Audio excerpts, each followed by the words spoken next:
With the Butt Kicker Gamer 2, what you see and what you hear is what you feel. Butt Kicker.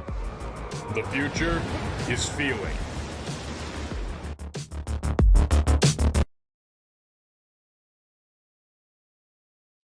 To be the best, one must beat the best. Ovals, road courses, the streets of iconic cities, race after race, the top sim racing IndyCar stars will battle it out. In sim racing, it doesn't get any better than this.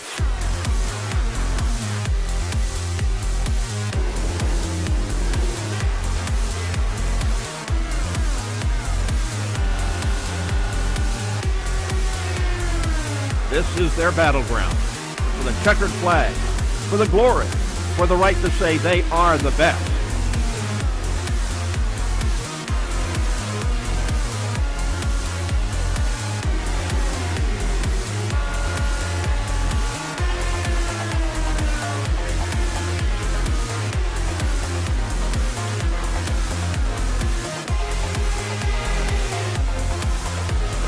The cars and stars of the Lionheart IndyCar Series, presented by Butt Kicker, are ready to race.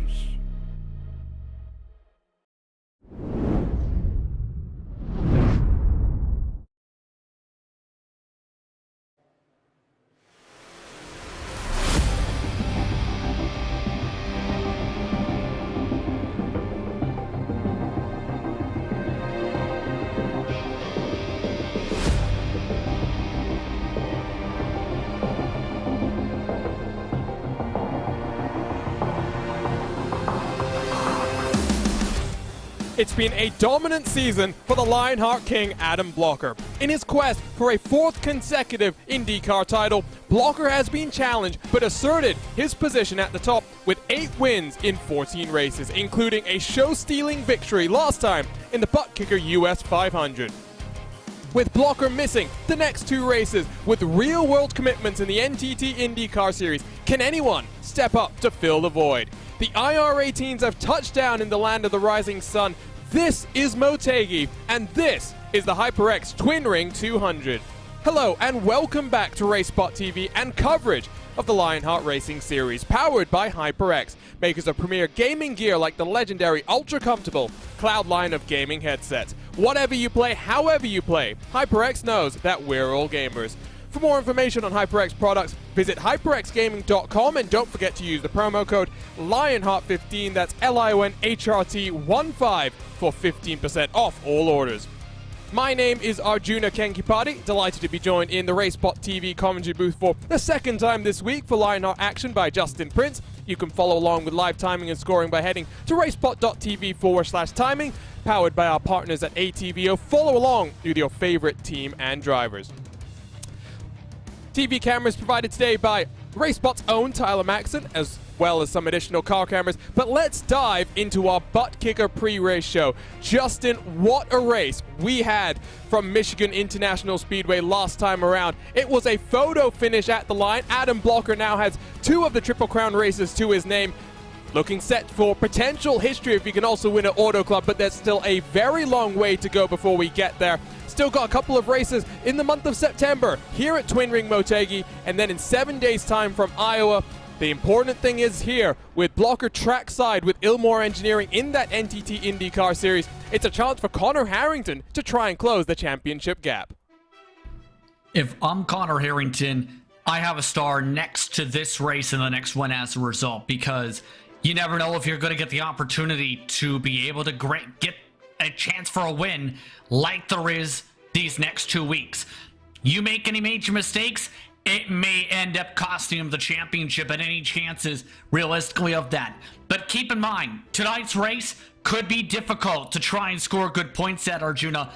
Trouble is expected to be afoot. Remember, when the Retro Series came here just about a month or 2 ago, that was crazy. We're expecting some craziness tonight. We try not to talk about the calamity that was the Retro Series race here. 5 wide does not work out, it turns out, in those Lotus 79s. About half the field taken out in the opening 10 laps or so. This is a track that Connor Harrington has plenty of experience in. He won 12 months ago, has led plenty of laps, but ultimately what's most interesting about this particular race, Justin, is the fact that iRacing, being an ever-evolving service, had an update this morning which has thrown some of these drivers and their practices all for a toss. A bit more grip, a bit more speed here today.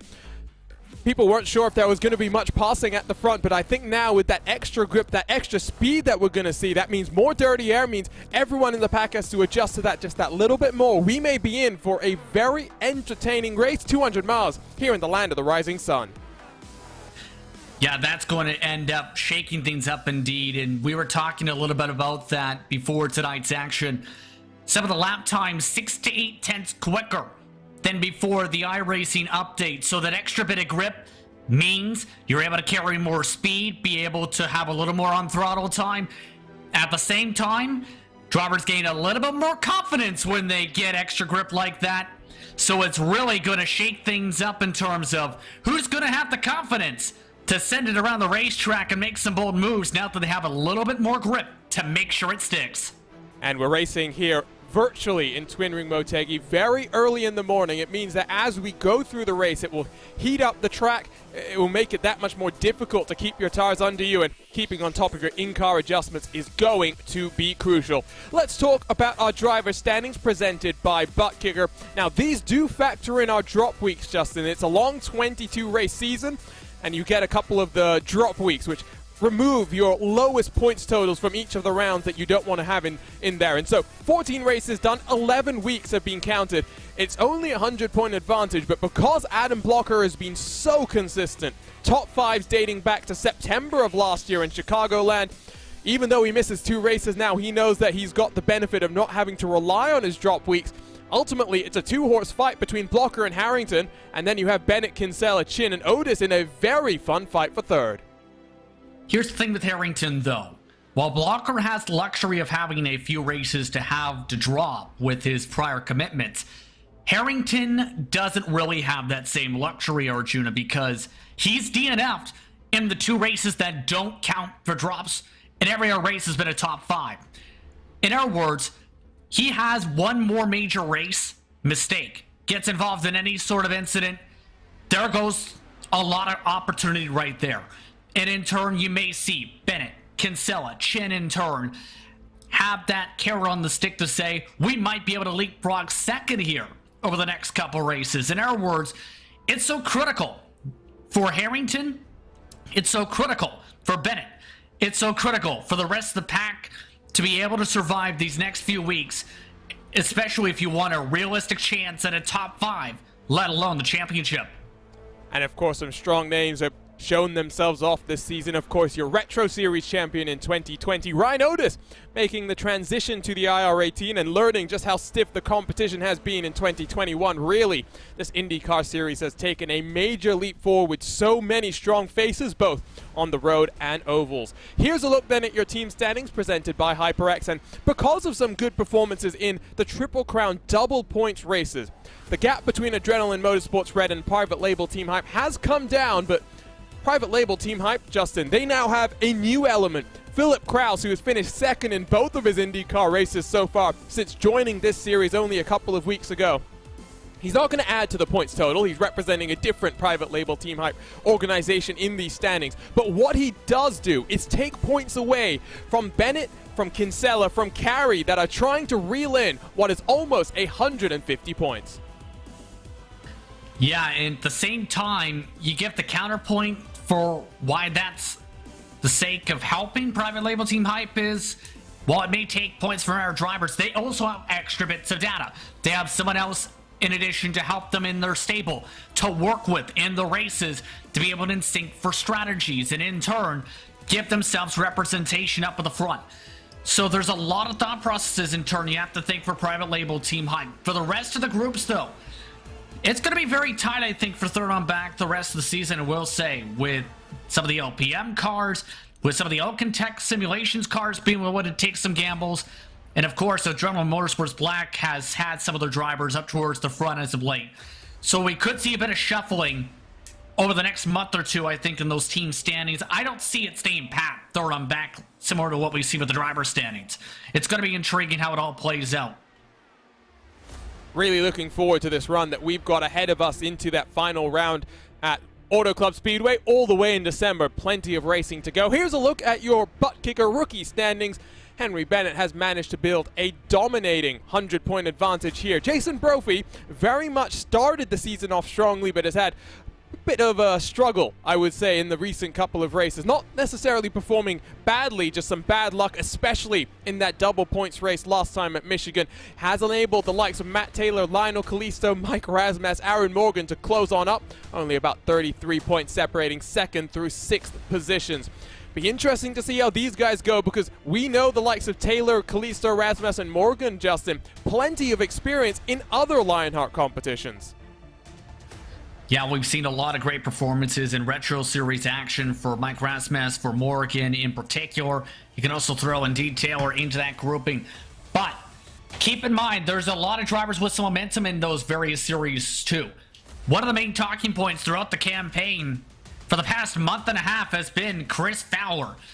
I wouldn't be surprised to see him get some good points today, with him having the right mixture of aggressiveness and speed that has just seen him accelerate from mid-pack early in the season to being one of the front runners for about a month and a half across all three series.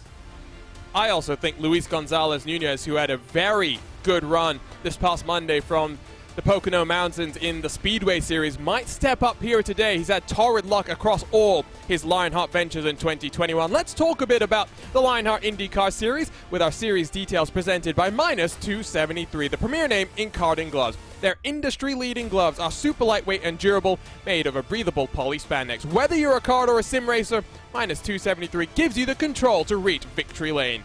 For more information on Minus 273's full line of gloves and apparel, visit minus273.biz, and don't forget to use the promo code Minus 273 LHRS15 for 15% off all orders. I mentioned it earlier, Justin. I'm going to repeat it now. An update to this very car this morning has thrown the drivers and all the ones that have done significant practice before today for a toss. Lots of work for them to do. And while it might not change the overall characteristic of the car, what it does do is change how the car itself is going to race. It's now got the setup hasn't changed much, just a bit different on the gearing to enable those greater speeds, and staying on top of your in-car tools, front and rear ARBs, the weight jacket that moves weight up and down on the car as well, going to be crucial here today. If you don't keep up with them, you're going to be in trouble. It's been a critical point throughout the season. Take, for example, a few months ago, when Ryan Otis qualified up towards the front of the Milwaukee Mile.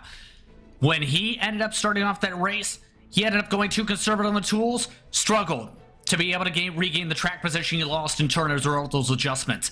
So in our words, you need to be willing and need to know your exact timings on those adjustments, unless if you want to have that shot.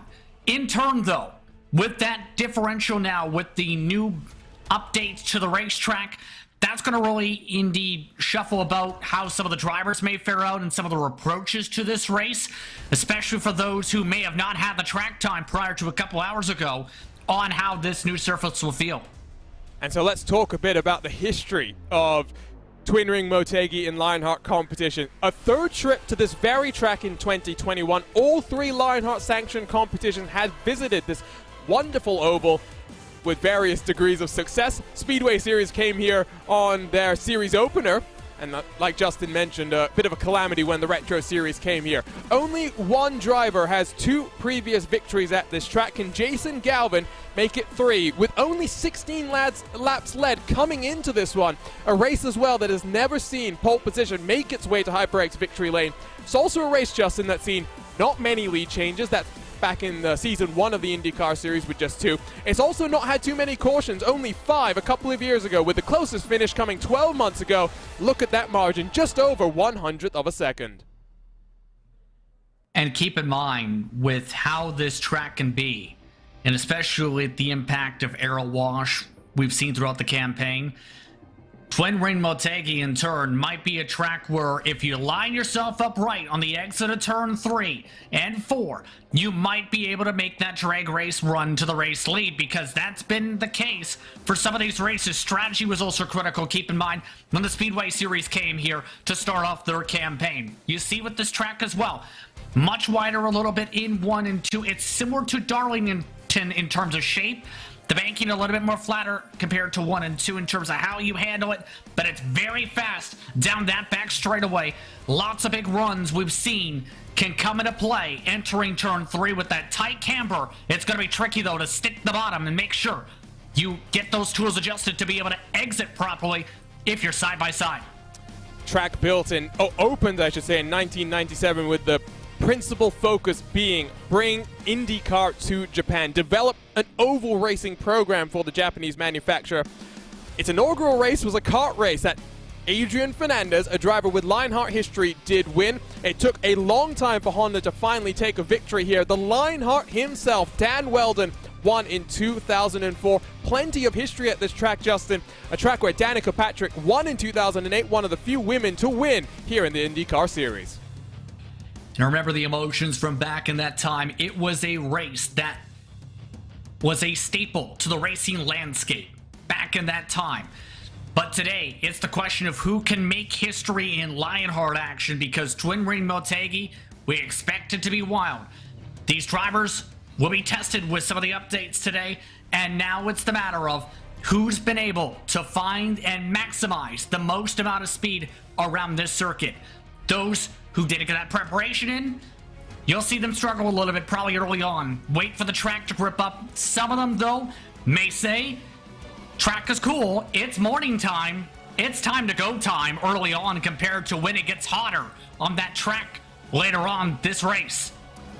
Qualifying comes to an end. It is Robert Malechka III that has put it on pole position for the 3rd time this season. Let's go trackside in the land of the rising sun and take a look at our starting grid here in Twin Ring Motegi.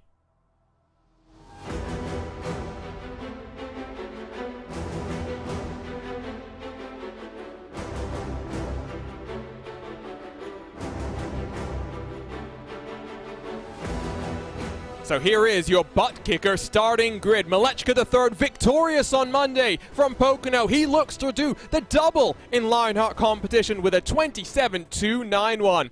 Philip Kraus second in both of his IndyCar races so far in 2021. He's looking to take victory now that Adam Blocker is watching on from the sidelines. Henry Bennett starts in 3rd position in his 07 machine with the King of Chins completing row number 2. Mike Rigney looks for a good run here with Tony Schowen completing row number 3. Top 6 separated by just 0.06 of a second.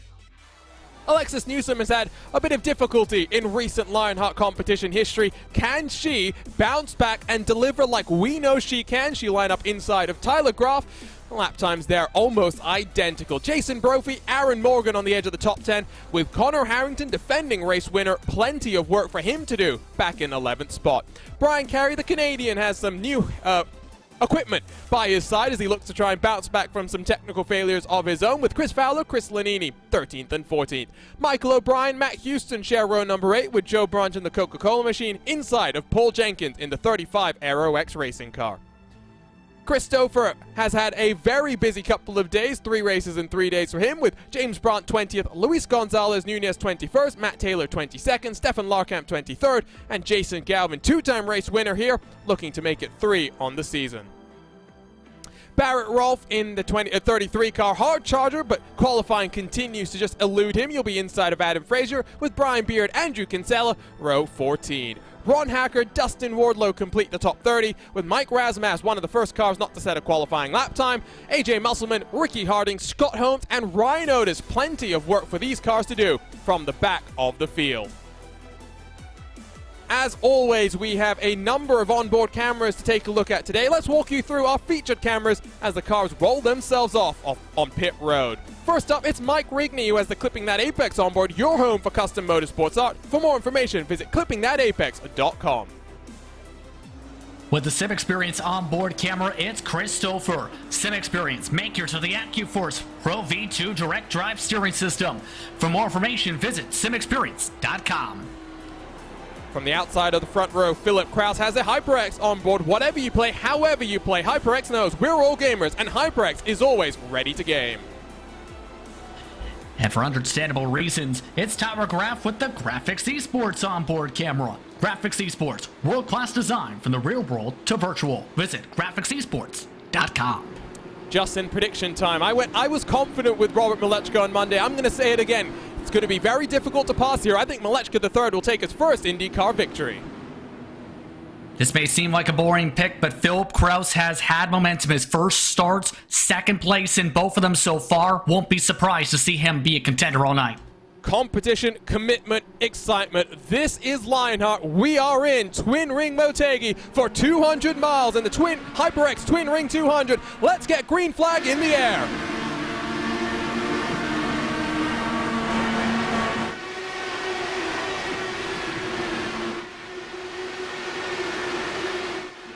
Track position going to be very important. Henry Bennett already passed Philip Kraus. Turn 3 and 4. Sometimes you just brush the brake on entry as too wide just behind Mike Reekney and Tyler Graff side by side. Malechka III, though, will lead lap number 1. Henry Bennett, Philip Kraus, Joshua Chin, and Tony Schau in the top 5. Nice clean start. What many were hoping for tonight's action, but keep in mind, some of these drivers are willing to make some aggressive moves like Graff to try and get this track position early, up 3 spots already, and doing so by sticking the bottom right along that white line and taking that groove away before the drivers can react. Brian Carey has to defend from Chris Fowler in the NHR Esports machine. Connor Harrington, lots of work for him to do, though. Still outside the top 10 in a race where we're not expecting too many passes, at least in the early stages. Michael O'Brien and Chris Lanini side by side. Turn 1 and 2 is flat out. Not always preferred to be on that outside line. A little bit more distance that you travel. And here comes Lanini looking to the inside of 3 and 4. Gets on the brakes, though. This is where getting that car turned in, Justin, is going to be so important. O'Brien runs that high line. Should hold on to the position. And you see where the high line come into play. If you can use that exit a bit as the ramp to get a bit of momentum, you can make the outside at times indeed work through 3 and 4. Keep in mind, though, Connor Harrington's not having the start he's been looking for. He's still stuck in 11th, nearly snapped the car around just a lap ago, still marred in this traffic jam. Even further back, it's peak hour traffic in the early mornings here in the land of the rising sun. Jason Galvin runs then in 17th position. He's up +7 from where he started. Incredible start for him. Someone I kind of expected to make a few more moves is Barrett Rolfe. We saw him about 10 positions gained in 5 laps on Monday, not able to get that same sort of charge. He's where he qualified in 25th position. Going to have lots of work for him to do. Meanwhile, out front, JP, here we go. Malechka III leads by half a second. Henry Bennett has also pulled an 8/10 advantage over Phil Kraus, so it's what we expected. Very difficult to pass out front. We are seeing more side-by-side as you go down the order. Yeah, this is something we've seen throughout the campaign. If you have the error wash and dirty air from the respective competitors, you see a lot of this infighting, but in turn, if you fight too long in this grouping, you end up losing a ton of time and in turn, losing your chance to draft up to some of the error cars. And you have to clean air like at the head of the field, like Malechka III in. A little bit for Bennett, who is still sniffing some of the dirty air from Malechka III. Helps you turn a little bit more, be able to have less tire wear in turn. So there is that benefit in turn of having a good qualifying run, and that's why drivers like Malechka III put a lot of emphasis on that qualifying performance, as we see how some of these drivers are losing some time with some of this infighting. Jason Brophy slides down the inside of Tony Schau. That 88 car in action yesterday, or rather, I should say Brophy in action yesterday as part of the eNASCAR Coca-Cola Series. Crew chief for Matt Busa, and now has to defend as Tony Schau will come back down the inside, ripping that white line, but Brophy with that momentum will hold on. The gap between Kraus and Bennett has opened up even further at this point in time now. Justin, it's almost 1 full second. A bit surprised to see Kraus struggling this much early on, but I do wonder how crucial saving your tires is going to be over the course of today's race. Especially since we talked about this a lot already, the track is expected to get hotter and hotter. For reference sakes, it is 81 degrees Fahrenheit on lap 9. So that temperature is expected to skyrocket the more the sun comes up, the more the air temperature picks up. So that's going to be very critical. So at this point, I don't think Philip Kraus is really panicking, knowing he's in a decent spot. He's still in third spot. There's no need to really panic. You've got the track position. It's just a matter of waiting to see how things fare out later on in this race. We see 13th. Lanini, Fowler duking it out with Jason Galvin, now plus 8 on the day. That 42 car, only 16 laps led, but 2 victories. I've said it before, I didn't think it was going to be as pertinent at this racetrack.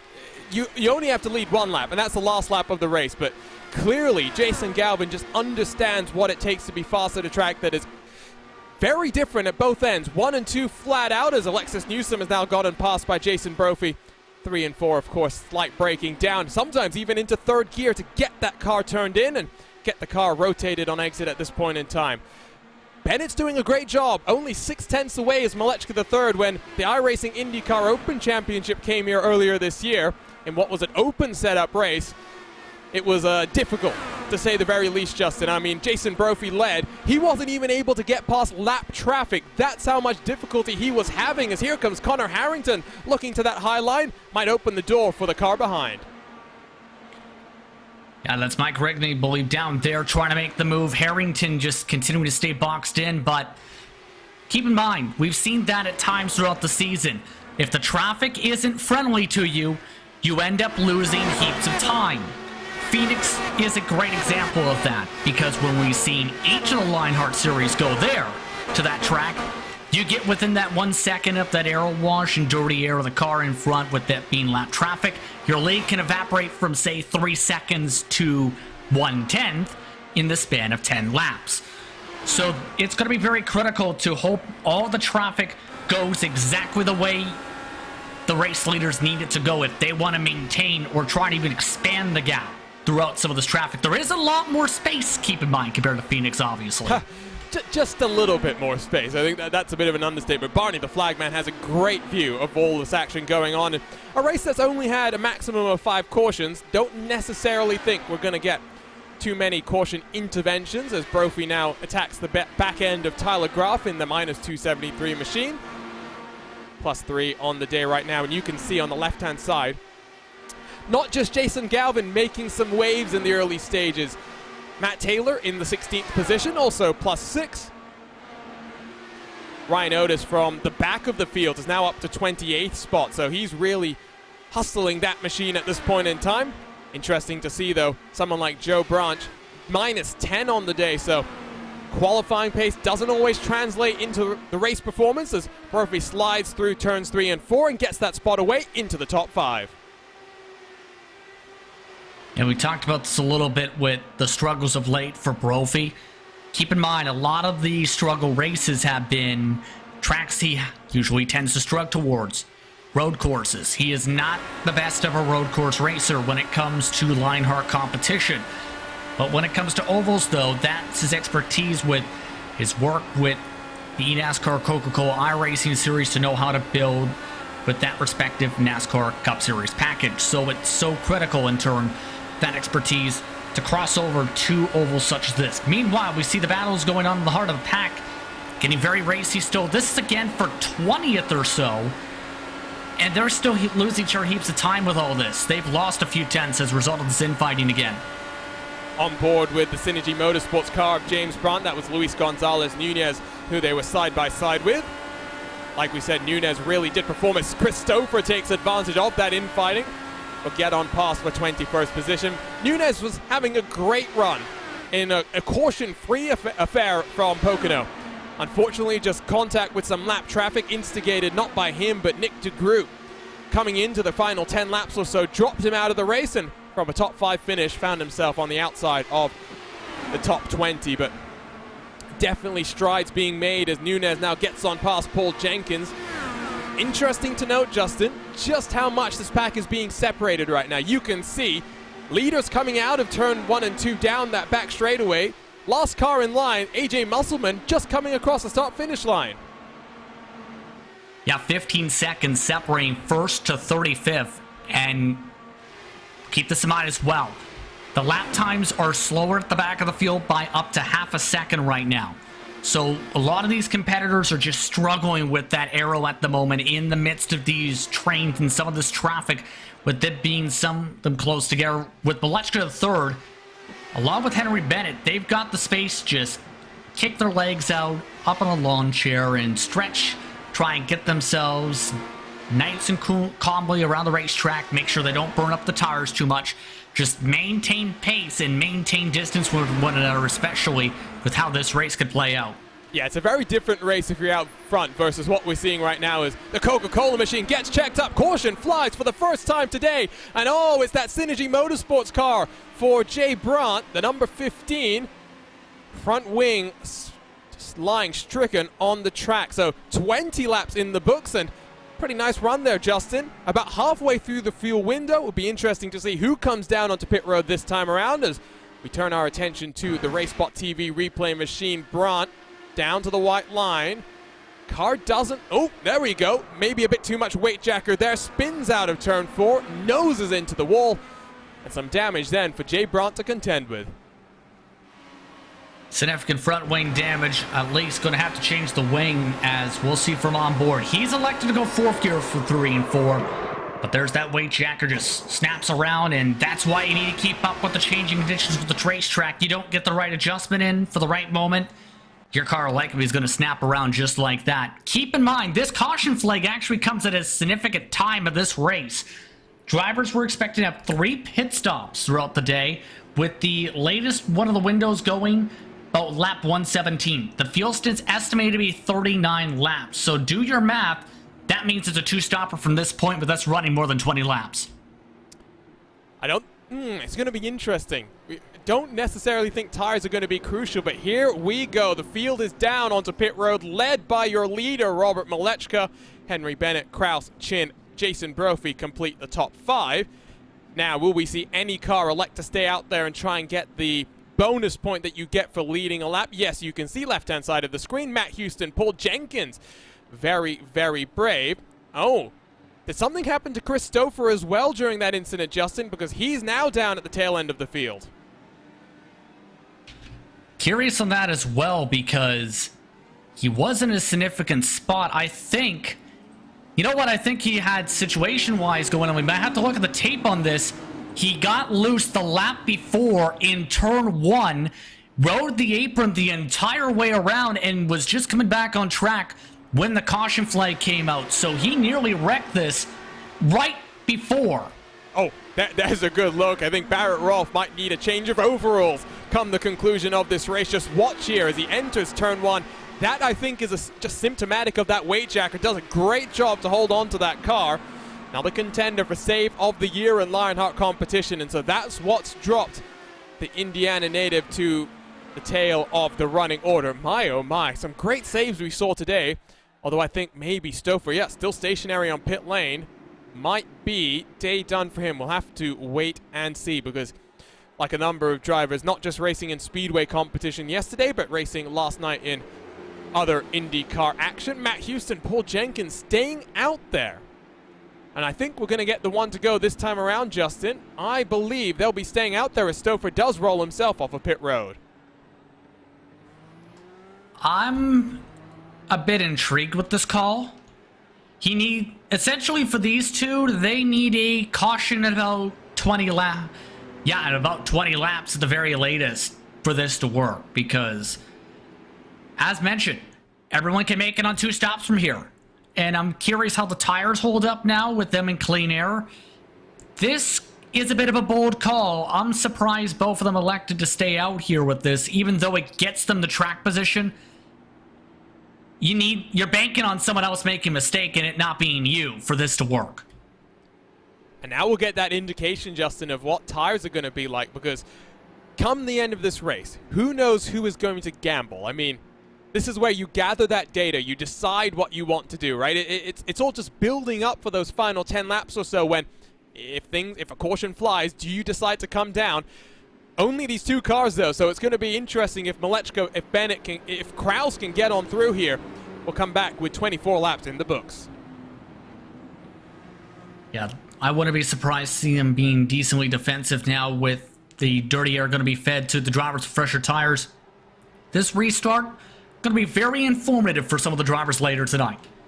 Here we go then. Matt Houston, Paul Jenkins at the front of the field as Barney the flagman waves that green flag already. Alexis Newsom pops herself out trying to attack the King of Chins. They'll work side by side in towards turn number 1, building up that speed, just now ticking past 300 kilometers an hour. Newsom has the position, slides up the track as well. Might be able to hold on, but now 0.6 of a second separates these cars from the ones in front. Chin looks to the inside, just try and get that position back. Here we go, though. This is where I'm going to keep my eye on, Justin, is Malechka. Already about 0.3 clear now of Henry Bennett. How much can he do to close onto the back of that 35 car? Paul Jenkins in front of him. If anything, Henry Bennett closed up more and much to the third with a significant amount of speed.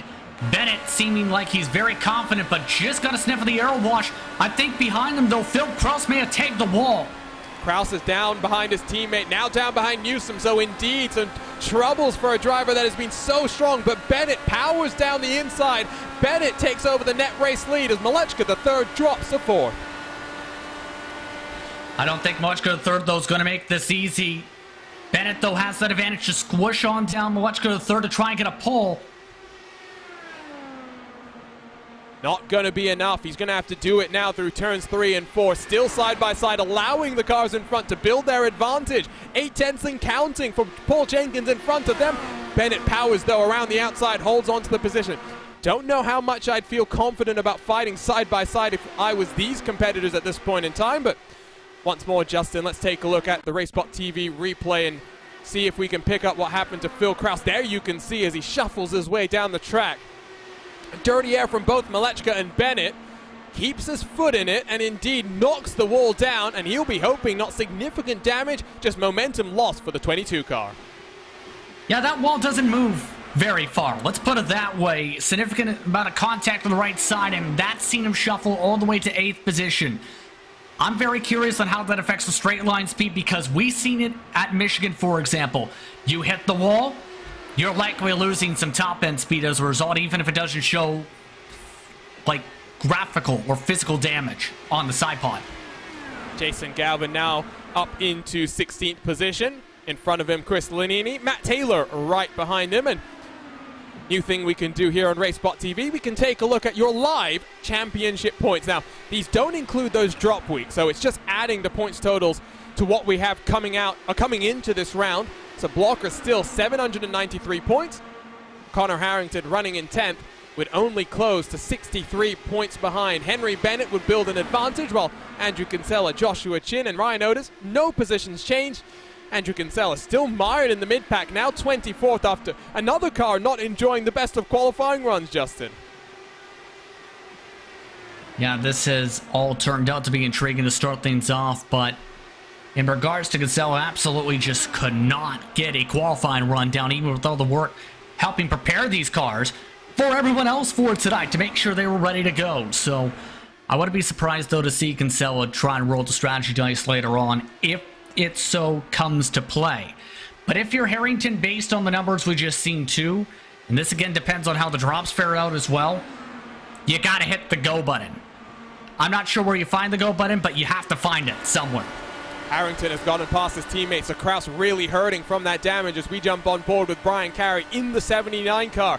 Aaron Morgan attacking Carey's teammate Tony Schowen, who's now looking to the inside of Phil Krause, checks up everyone's momentum. Carey tries to take advantage. They'll exit side by side. Now watch though.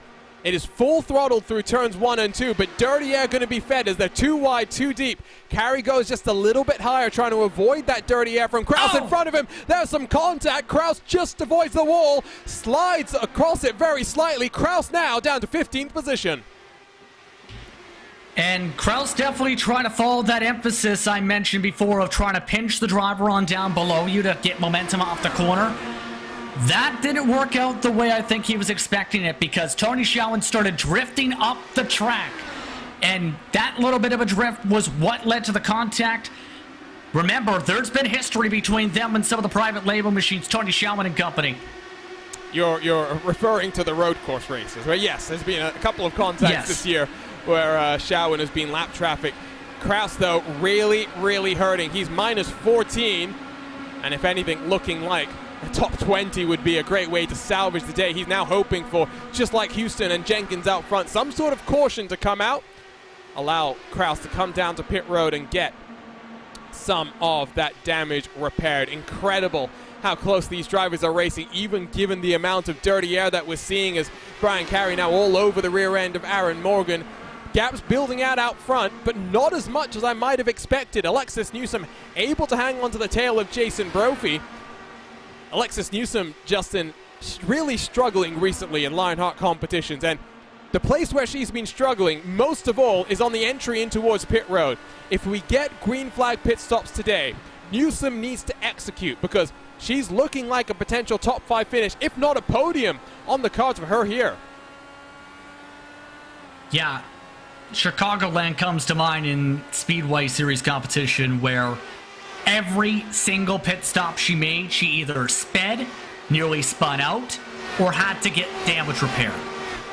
And you cannot win in any series when you make these mistakes. There's a reason that you work so hard at the pro level on pit road entry and exit.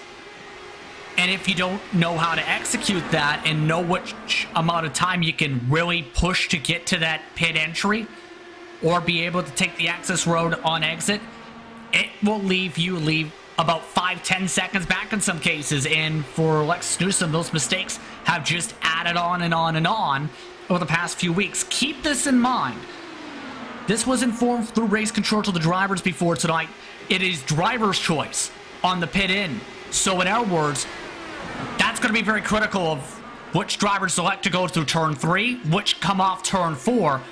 Because in theory, the entry to turn 4 is going to gain you a lot of time, Arjuna.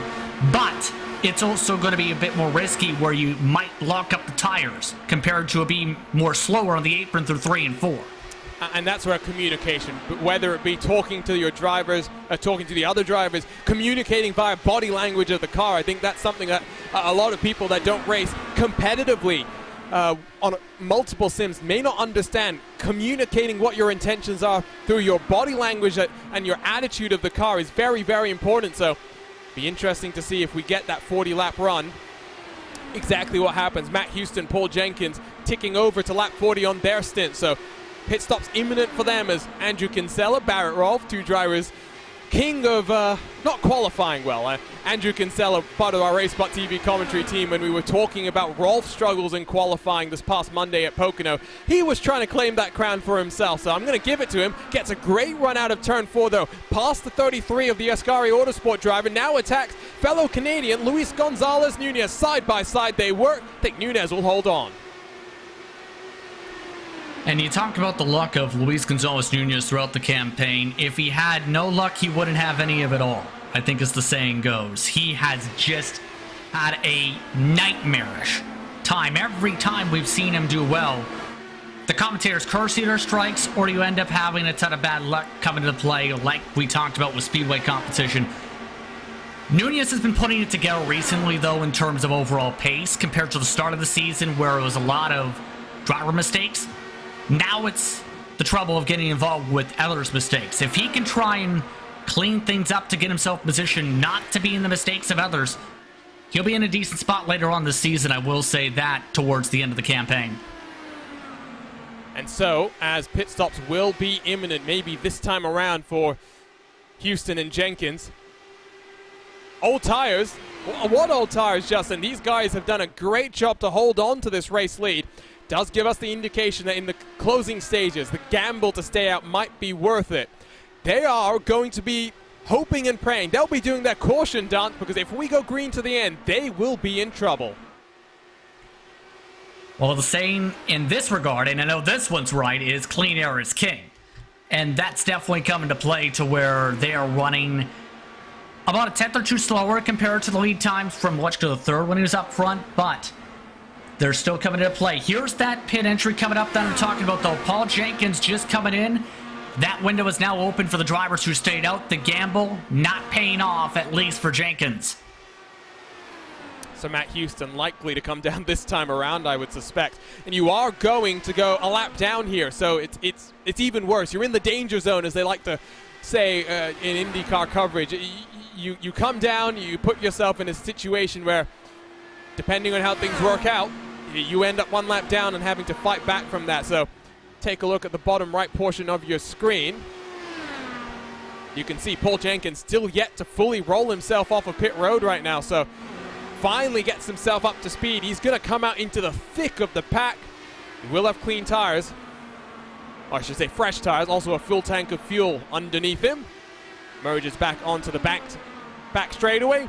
Plenty of work for him to do. Houston doing a great job to extend his stint out front. 47 laps and counting, Justin. He is looking comfortable in the race lead. Henry Bennett 1.3 seconds back.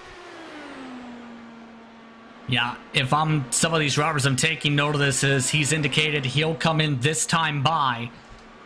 Now it's going to be intriguing on how this affects the mileage for the rest of the way, because there's still 87 laps to go this time by.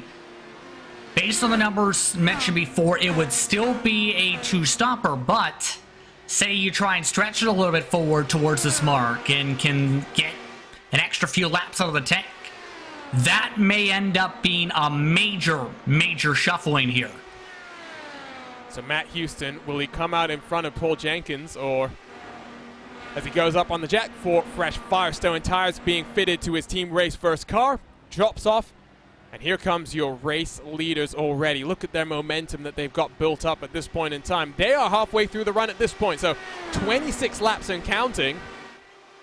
Only about 16 or so laps from seeing these competitors making green flag pit stops as well. Very, very interesting. Top 5, Henry Bennett, Robert Malechka, Jason Brophy, Alexis Newsom, and Joshua Chin. They're separated by 3 seconds, first to 5th. Tyler Graf then in 6th position. Connor Harrington has worked his way to 7th. Tony Shawan, Aaron Morgan, and Brian Carey to complete the top 10.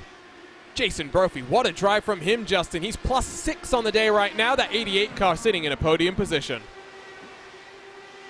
Like I said, Brophy is an oval specialist, and that speed has come out and shown itself tonight with how he's been able to attack some of the drivers, but also just how consistent he has been on the stopwatch. His lap times have stayed around the 28.1s, even in some of the dirty air at times throughout the night. And he's continuing to mow on down that gap to Robert Malechka III. I wouldn't be surprised to see him get towards the back end of the 91 if he can continue the pace on up. He did lose a couple hundreds, though, last time by, and is now outside that 1 second margin just about. And there is a different sort of commitment that goes into eNASCAR Coca-Cola racing, and whatever world championship it might be. I think the experience that Brophy has working with Matt Busa and the rest of the team back there is going to be important in a race like this, because just the mindset, Justin, it is hard to preach exactly how important that can be at the top levels. Just always be committed, never relent from whatever disappointing moments you've had in that battle for the rookie championship. Yes, Bennett is leading the way, but this is the sort of form we expect from Brophy. He might be able to close the gap here in the closing stages of the season. Yeah, he showcased this early on in the campaign as well. It's just the road courses have made it difficult to gain full momentum, and now that there's the stretch of ovals, this is Brophy's chance to gain that vital momentum I think he's been looking for.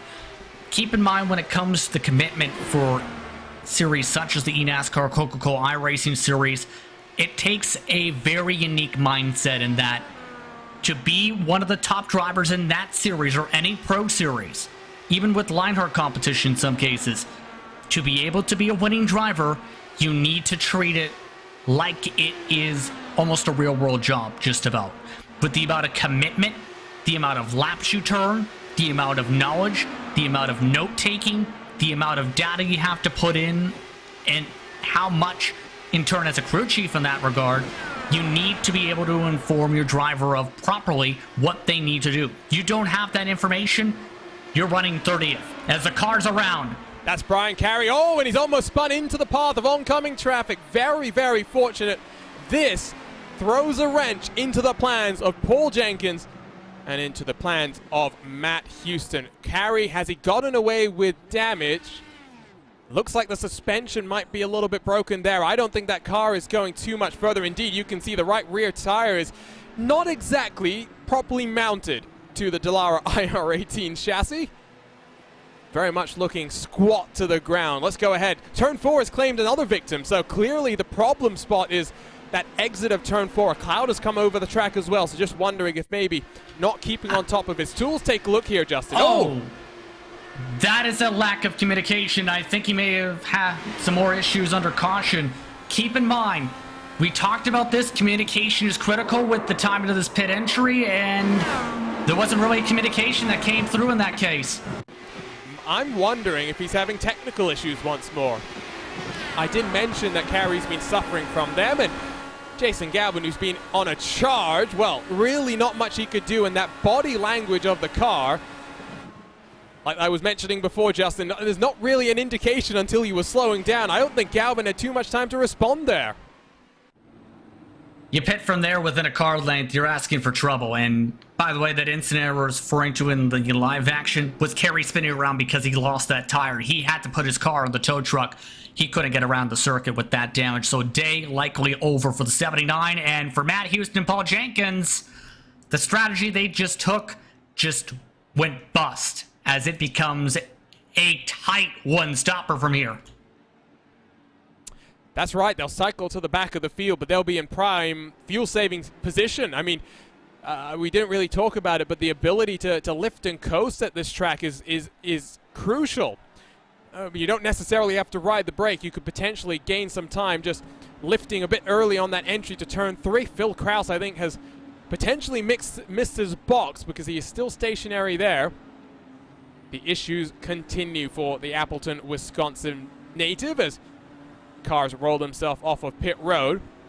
No changes in the top 5, but I think Connor Harrington has managed to leap over Tyler Graf for 6th position, looking to try and gain some very valuable championship points. So second caution on the day, typically a track that doesn't see too many multi-car incidents, Justin, and well, looks like that's the case here as well. Yeah, absolutely, and now it's all going to play out very intriguingly. The situation for Krause, keep in mind, by the way, he missed the box, then elected to tow to get back to the box. That ended up costing him all his track position as a result of that situation. Unfortunate for Krause, remember, after knocking the wall down earlier on. But this race lead is going to have a lot of intriguing counterparts now with how the clean air has been factoring in, how Bennett's been able to stretch his legs. But it's also going to be the chance for Brophy to try and pounce and try and move up more spots here. So 3 retirements, I would say. Christopher early on, Stefan Larkamp a couple of laps after that. Brian Carey might be the most recent of the retirees. 35 cars whittled down to 32 competitors as we head into the halfway marker of the race. Getting word that there was no message communicated over the voice chat in the race itself, Justin, does indicate to me that potentially that hardware issues that I was talking about reared its head once more for Carey there. And you mentioned the differences, I think, about different equipment. That's one thing you have to make sure to test is your mic working? Because if you, say, get a new mic, you have to be able to change all the settings, get your push-to-talk set up properly if you use a push-to-talk. I think most people obviously do. And in turn, if you don't have that on your checklist and don't realize it until you're in the race, you can't really change it unless you pull out of the car in full. So it's something where you need to have that down on your checkbox list if you want to make sure it's done right. Absolutely, and I mean, we're talking about the eNASCAR Coca-Cola Series a lot. What, Justin, just let me know if I'm wrong here, but I heard that yesterday Ryan Luza, I believe it was, lost power, and so fortunately had a backup generator that he was able to switch to, a UPS, I guess you would call it. Yeah. And was able to complete the race. I mean, technical issues, you might not have engine blowups and things like random engine failures in sim racing, but there's plenty of other issues that you can still have to contend with. Yeah, absolutely. And when talking about the Luza situation, that was a major storyline with all that to try and make sure that he was able to still race, because Noah's father, John, has a lot of support for Ryan Luza, always supports him when it comes to the Twitch feed for those respective races. And he was actually explaining that in part, how much effort was put in to make sure they can get him racing for that night, because remember, in that regard, he needs to get strong points to make sure he gets top 20, so you cannot afford to miss a race like that.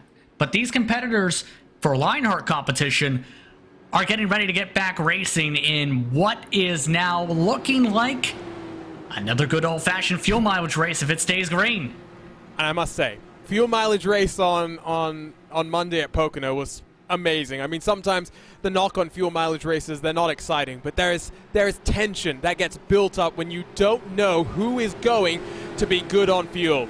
It is Bennett, Malechka, Brophy, the top three. Barney, the flagman, gets that green flag back out there. This is that opportunity for the top three to make some moves. Connor Harrington looks to the inside of Alexis Newsom. The private label Team Hype Machine has 3 cars now in the top 6 positions. What can they do to work together to try and get their championship contender up the field and up into those very high points-paying positions? No change for 1 and 2. Jason Brophy now looks to the inside, but I think more just trying to run a slightly different line as Connor Harrington gets on past Alexis Newsom. Look at Brophy, though, got a great run off of turn 4. Malechka had to back out of the gas, getting loose. Brophy up to 2nd position because of that mistake. And now that teamwork definitely coming into play. Chin has a lot of pace right now, and it looks like Brophy's doing what I thought he would do. Trying, while Fall Bennett also feeds some draft to Chin down that straightaway, and now takes the different line to avoid giving some dirty air to that front wing. Brophy now +7 into 2nd. Bennett and Brophy both searching for their first career Lionheart IndyCar Series victory. Can Chin follow around the outside this time of Malechka, the 3rd? Oh, there's almost contact. Malechka has to get out of it. That should open the door for Connor Harrington.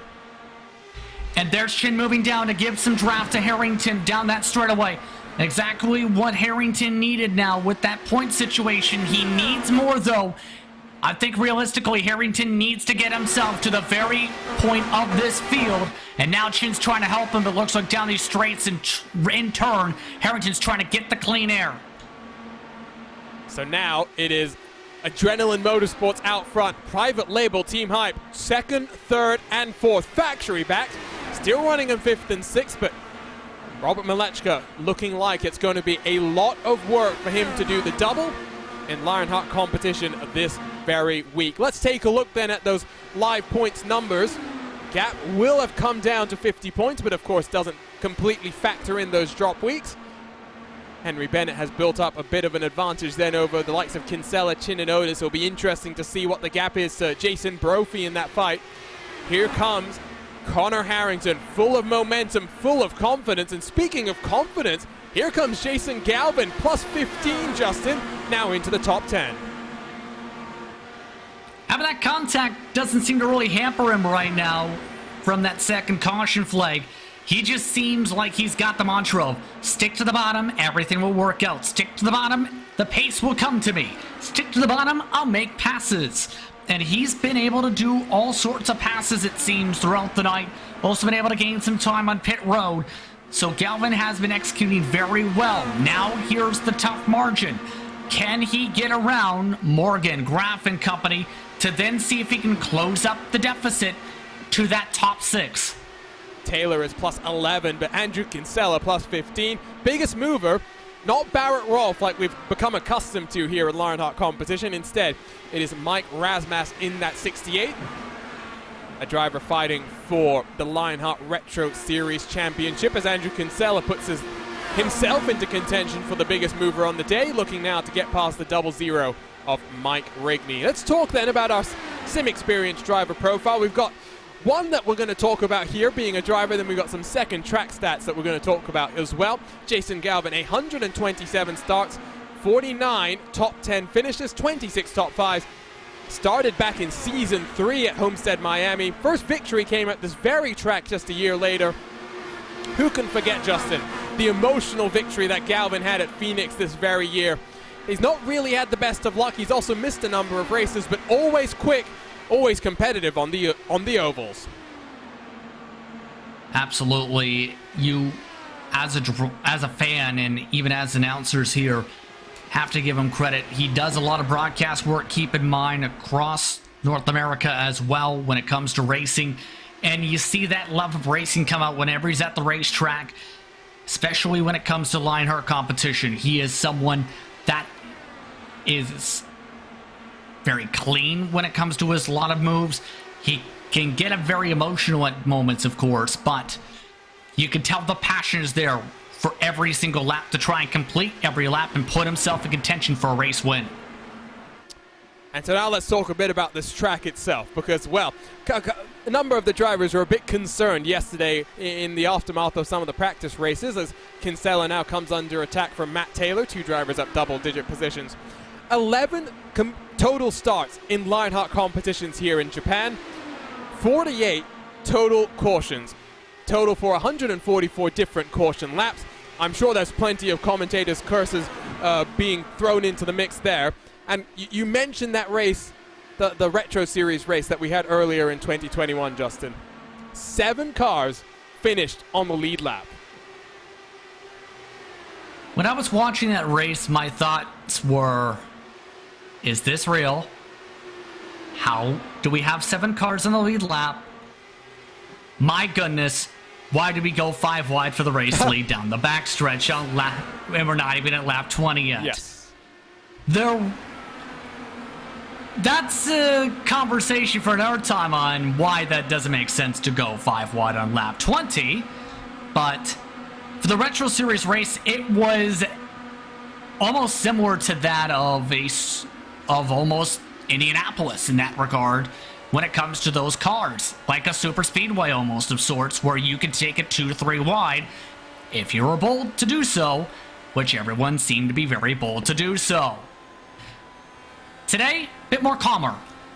A little bit, but by no means have we seen a lack of racing action. And you compare it to Indianapolis. Yes, for those who didn't watch the Indianapolis 250 earlier in the season, they missed the almost 4 wide finish that we had there. But for those who are more accustomed to stock car racing, Motegi and that Lotus 79 kind of race like a stock car at Daytona or Talladega, and 5 wide within 10 laps of the green flag. Not ideal, not wise, and really did make for an interesting race, which you can go and catch on RaceSpot TV. Meanwhile, let's talk about some of this action out front. There's not much of it. You're looking at almost 2 seconds that Henry Bennett has built that advantage to Jason Brophy. Almost 1.5 then back to the King of Chins. Connor Harrington sits 1 second behind his private label teammate, with Robert Malechka trying to follow but struggling at this point, Justin, getting to, now past I should say, that halfway marker of the race. Yeah, everyone just starting to spread out and spread their wings amongst the field. Bennett is like a rocket man in terms of his pace. 27.8 at the moment. Everybody else 1 to 2 tenths slower than that mark.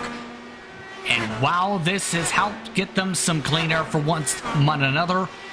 Keep those fuel numbers in mind, because again, with the timing of where that caution came into play, it could be tight for a couple of the competitors. As long as you don't overstretch your bounds, you're in a good spot for this mark. One more pit stop here in the HyperX Twin Ring 200. No Adam Blocker, a new race winner we will have here in 2021. Don't go anywhere on RaceSpot TV. We'll be right back in a few moments' time.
Hello and welcome back to RaceSpot TV and coverage of round 15 in the 2021 Lionheart IndyCar Series. It's the HyperX Twin Ring 200 as we head to Japan and the Twin Ring Motegi Oval. Such an interesting track that has put on a fascinating race with drivers having to contend with an update to this very car earlier today. My name is Arjuna Kankipati, alongside in the RaceSpot TV commentary booth is Justin Prince. And Justin, we had said at the start, track temperature was going to rise. It was going to become increasingly difficult for drivers to follow in dirty air. You can take a look at these track conditions there. Track temperature now above 30 degrees Celsius. And keep this in mind for those who keep track in Fahrenheit, that's a +6 from that mark.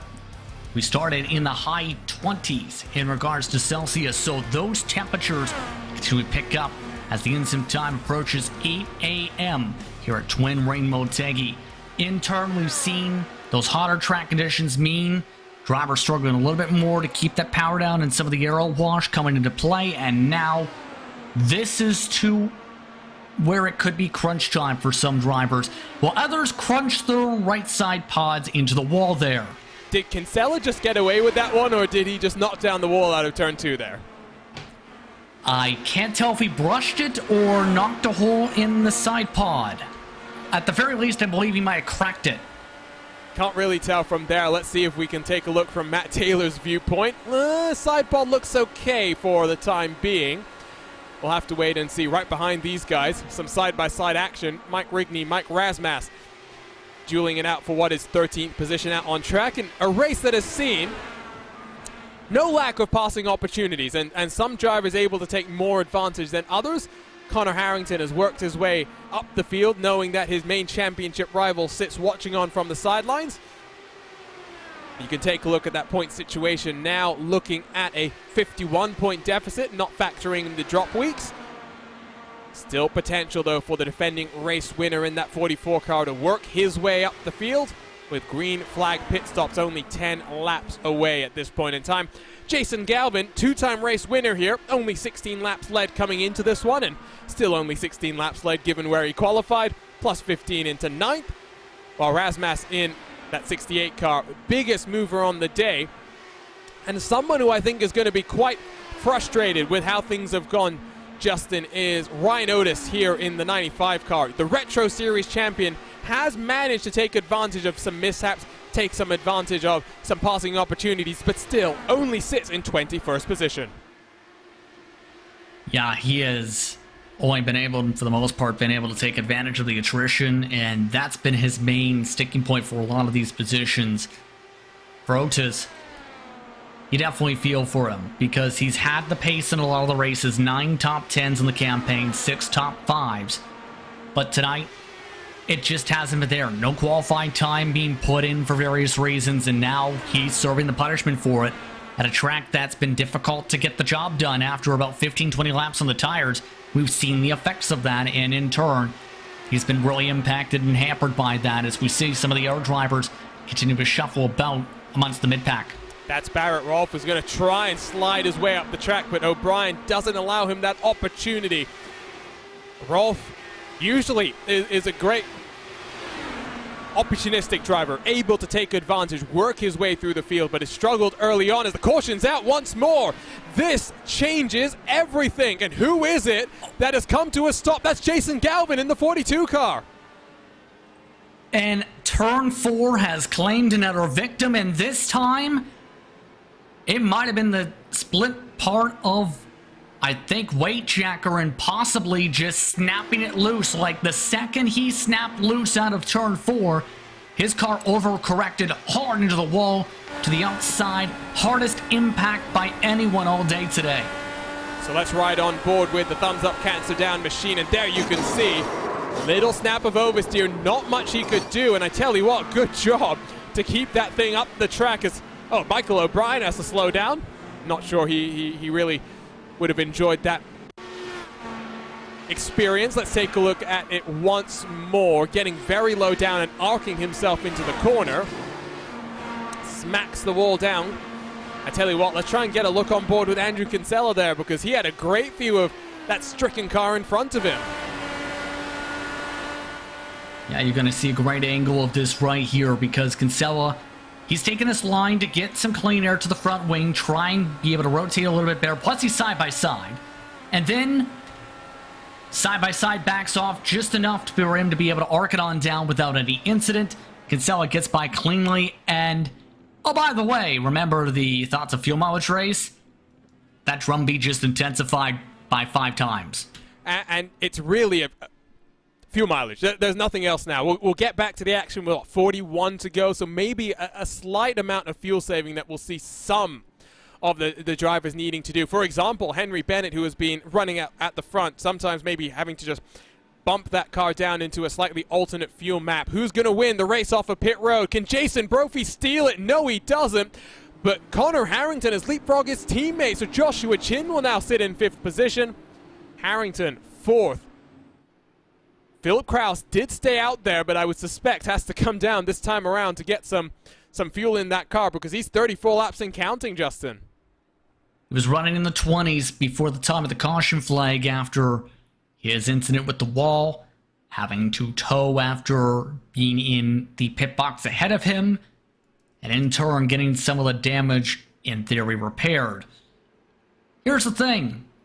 If he does indeed come on down to the pit lane here, that's one more lap of fuel than everyone else, and that may be in part the difference if it ends up becoming that razor-thin margin that we are potentially expecting in these closing stages.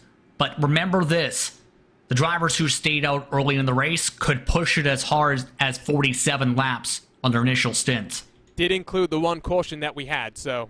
Yes, exactly, and that's why I mentioned that.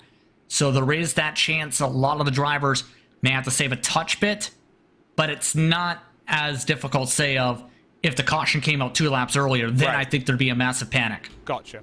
Well, and we should mention those 2 cars that stayed out there early, Justin, because it really hasn't worked the way that I think they would have wanted. Now, Paul Jenkins sits in 26th position, will become 25th with Kraus down on pit road. And Matt Houston will be 27th position. He'll be minus 11 from where he started. He had a great qualifying performance, and you make those gambles sometimes. They just don't play out in your favor, and, well, he's still now got, 41 laps to try and fight back from it, but it's going to be an uphill struggle. I think we might even have 40 to go when we get back to the green because lights are still on the pace car.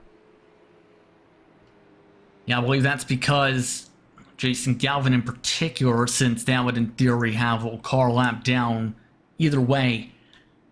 This all is going to get to where being the race leader could have its benefits, of course, with the clean air, but it also could limit how far that driver could push. So it's going to be a bit of cat and mouse, I think, at the start of this run, but let's put it this way. You get one more caution, then those concerns go away. Did Andrew Kinsella get an end-of-line penalty, Justin? I'm pretty sure he might have. Because I just noticed that Kraus has gotten past Andrew Kinsella even after coming down onto pit road. So interesting. Day goes from bad to worse. He started back in, 28th position? Had worked his way up in towards the top 10. He was in the top 10, yeah. My, oh my. And he's coming back down onto pit road, so I think now he's realized that the only thing he can do is come down, get his tank filled up, and just go pedal to the metal from here because the lights are off on the pace car. It will be 40 laps to go in a car that has a 39-lap fuel window. So Henry Bennett is now in a very difficult position, if you ask me, Justin.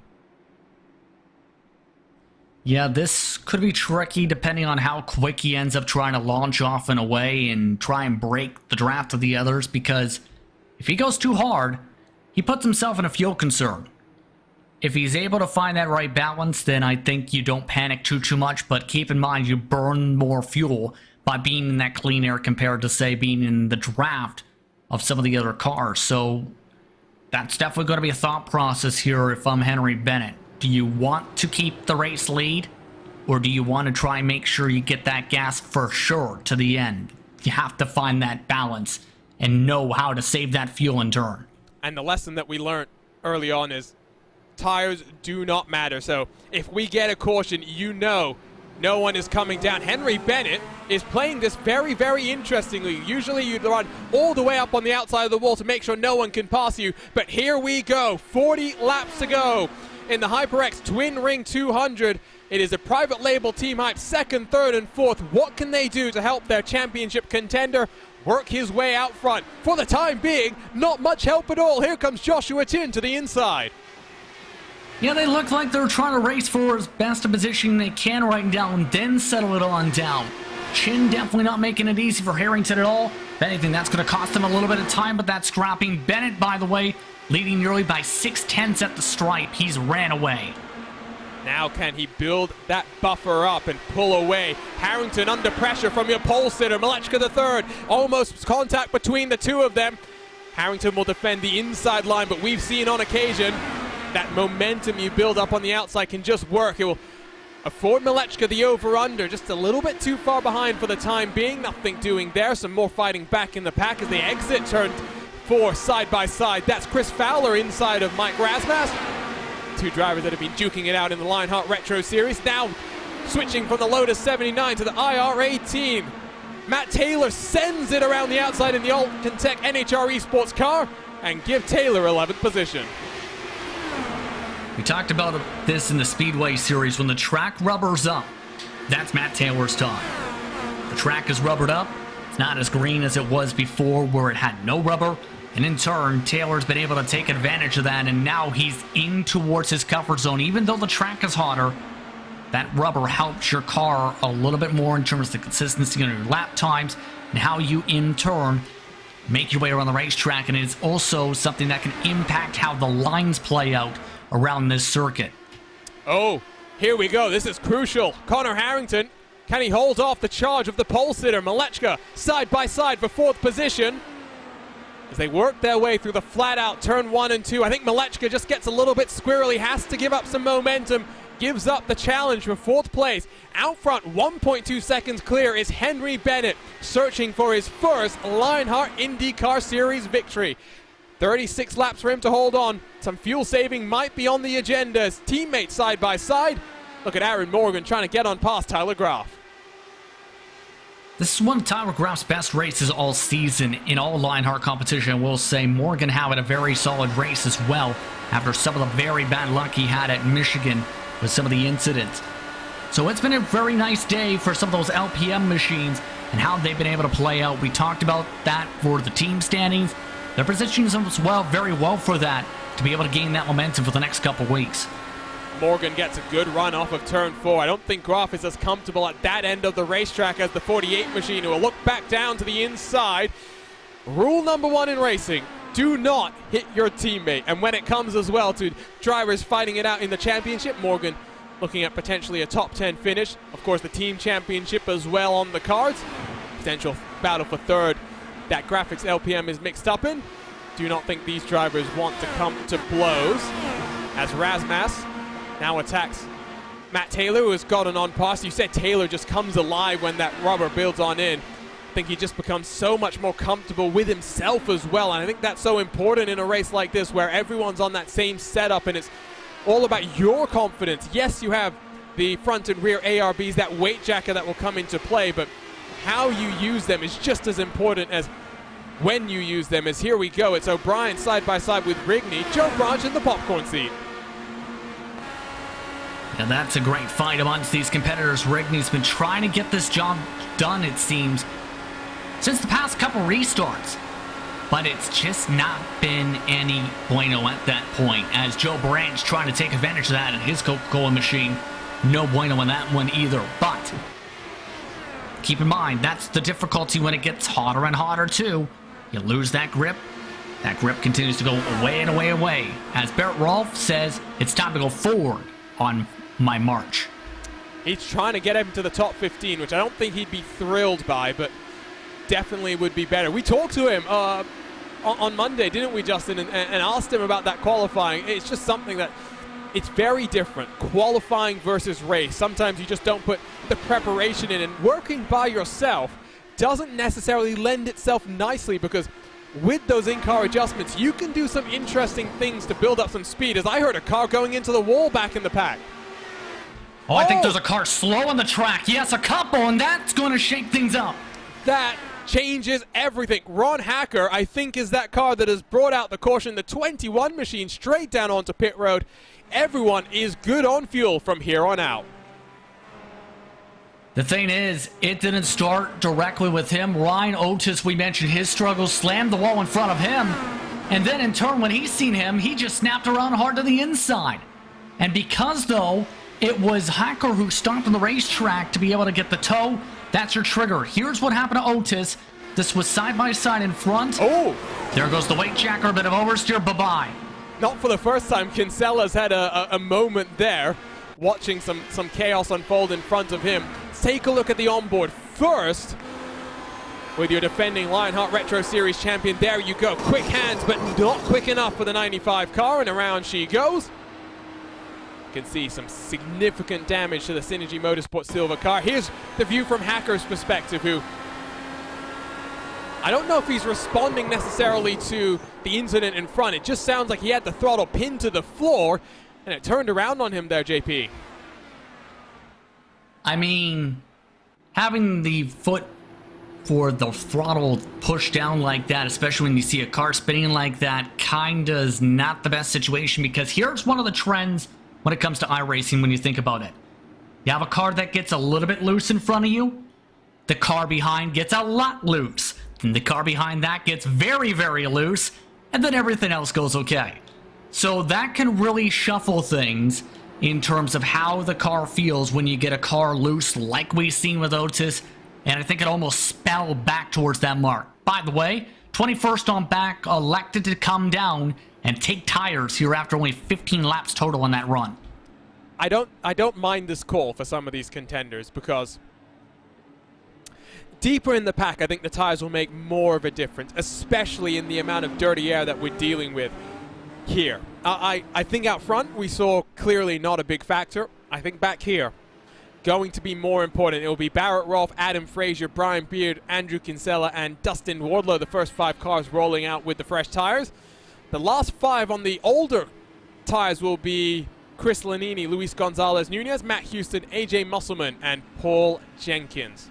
So at least for Houston and Jenkins, their gamble didn't pay off, but they've cycled them back at least into the mid-pack. Plenty of time to go. Is that Kinsella with another end-of-line penalty here? Or is he just now trying to get into line appropriately? I'm not quite sure in this regard, as I think he might be trying to get back in a line proper, yes, because he actually sped off and passed several drivers for a moment. So I think it's just him getting back in the line, which was 24th position here, but now this gets very fun, and we mentioned the importance of clean air. Those drivers in the back might be able to get a few positions as a result of this call, but it's not going to be easy sledding to be able to get that job done, with the fall-off being minimal for some of these competitors, only a few tenths. Lights are still on the pace car, so it'll be 25 to go and we get back to the green. This is going to be the opportunity for Jason Brophy. If he doesn't get the move done now and a caution doesn't come back out, say bye-bye to Bennett, say bye-bye to your first Lionheart victory. They have to. Brophy has to be able to get the job done. And with the fuel not being a concern too, it should be worth noting, you can hear the fuel burn coming into play too. So those weights of how much fuel is in the tank also weighing in on some of these drivers. You can see already some of them already revving in first gear. So Bennett's played this out very well since he's taken the race lead on how he's done the starts. Some intriguing decisions, but it's played out well. I don't know, even if you time it up well with your Brophy and company, you get that run you need to around Bennett unless you find a way to jump. And for Bennett, I mean, racing in the very early hours, Justin. He lives in the UK, you know, has had to almost adjust his sleep schedule to participate in this series. 14 starts coming into this race, 5 top 5s, 10 top 10s, just 1 pole to his name. Best finish, 3rd place 3 different times. Let's see what he can do here. He's in control of this race so far. Very much looking like he might be able to dominate these last 25 laps. That's been the trend, right? You get the race lead, you're able to run off and away, and that was why it was so important before when drivers tried to stay out to get the swap done with the effect of dirty air, and that's where some of the confusion in turn came into play, in my opinion, where Malechka III had a great opportunity to control the pace. He didn't elect to take said pace, and Bennett said, you know what, if you're going to ride 10 miles an hour slower down the straight, I'm just going to pull on by, and that's now been one of the most critical passes of the entire night so far. But we've seen crazy things happen. Let's see if the craziness does strike, as some of the drivers weave out a line to the back of the line. What does Bennett do on the start? I was a bit confused by what he did last time, not running up to the wall, but I have a feeling it's just minimizing the distance and trying to get in towards turn 3 as soon as he can. Less than 40 miles to go here in Twin Ring Motegi. It's a long hold from Bennett. Back to the action, 25 laps to go. That causes a huge stack up. They're almost 3 wide entering into turn number 1. Connor Harrington needs to try and get past Joshua Chin, needs to try and get past Jason Brophy to close the gap to Adam Blocker in that title fight. But look at Malechka with the run, ducking and diving. They're 3 wide on the entry into turn 3. Malechka down the middle, and Malechka to 3rd place. What a dive by Malechka to the 3rd. The question is, can he make it stick? No, he knocked the wall down again as more drivers starting to snake their way out. But that was an intriguing decision at the start. Bennett did the same things before, but Jason Brophy said, you know what? If you're going to try and run to the bottom line, I may as well try and get to your rear wing and follow you too. And that has just inserted a bunch of craziness. I think it played exactly how Bennett might have wanted this to go. And once more, he's built that advantage to 7/10 of a second. I saw Tyler Graf almost clipping the apron. Caution, back out. Luis Gonzalez Nunez, well, you said it. If he didn't have any luck, if he had less luck, he'd have almost no luck. And now, once more, significant damage to that 14 machine. Cautions do breed cautions.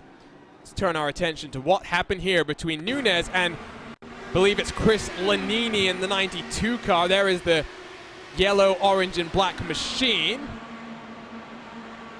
Working their way off of turn 2.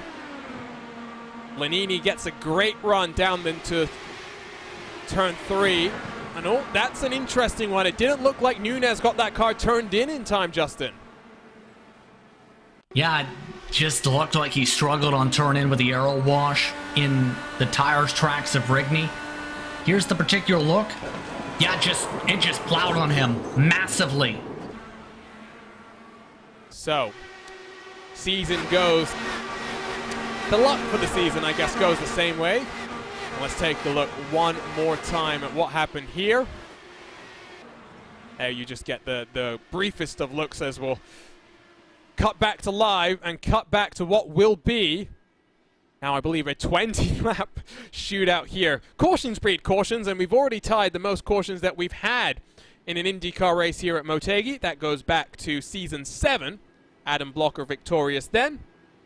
5 cautions in the 130 laps. Getting word as well, Henry Bennett, busy bee. Having to adjust his sleep schedule, not just for this race, but another one at this very track as well. Not in the IR18 chassis, but the DW12. Already 1 victory then on the night, or I guess the morning for him. Can he make it 2 for 2? Still interested and curious as to the thought on the restart, Justin, that he has, because usually we've just become so accustomed to the cars running themselves up to the outside wall, holding as long as they can. But it's an interesting one, as Ricky Harden to the grass, at least for the time being, has spun under caution. I believe he might have gone hard in the wall as well, pun intended, and I'm intrigued on this one yeah, that's a hardware failure. That is a definite hardware failure. That's got to be something with the steering wheel. Just ends up having a split-second glitch of sorts, where you're just using it, and without warning, you have a glitch in the sim, and then it just swirls your wheel like that. It's almost as though his wheel disconnected from his PC, which we've seen on occasion here at RaceSpot TV. It's not something we're unfamiliar with. So heartbreak then for Ricky Harden. Was running in 24th position at the time. Going back to what I was saying, though, Justin, we've become accustomed to it. The car's running up to the outside wall. I think this is working as intended, though. He's causing these huge stack-ups in the field. No one wants to pass him and get a penalty. I just don't know if we get more and more cautions if you're going to risk someone timing it up perfectly and powering around your outside. Yeah, that's kind of my thought process is you almost know where he's going to go, but the problem is absolutely you don't want to end up passing the leader at the stripe. He's almost tempting it because he knows if you get to the bottom underneath him, you're likely taking the lead with how the trend has played out for some of these drivers tonight. So it's a bit of a psychological play, I will say, in that regard. It's almost like, take for example what stock car sign in official racing. You have a lot of drivers who try and time it up to go on pace cars. Some go in between. And then you have the stack up method where you wait for the green flag, where your hope is everyone wrecks and you end up taking the checker flag once the race gets to its conclusion because everyone's bunched up. And we were talking about the screaming engines last time, Justin. The engine noise has intensified once more. Plenty of fuel burning going on up and down through the field. And that's crucial because heavy car means slow car. So we started this run before the last couple of cautions thinking that it was going to be a fuel save for some of these contenders. No fuel saving now. Maximum fuel burn. Absolutely. And this is an art form too to get this done right without overheating the engine or blowing it up. So these drivers have to be able to know those exact margins of how to do that while keeping an eye on their engine temperatures to make sure they are still in peak optimal form. You don't want to end up popping the motor trying to burn fuel under caution.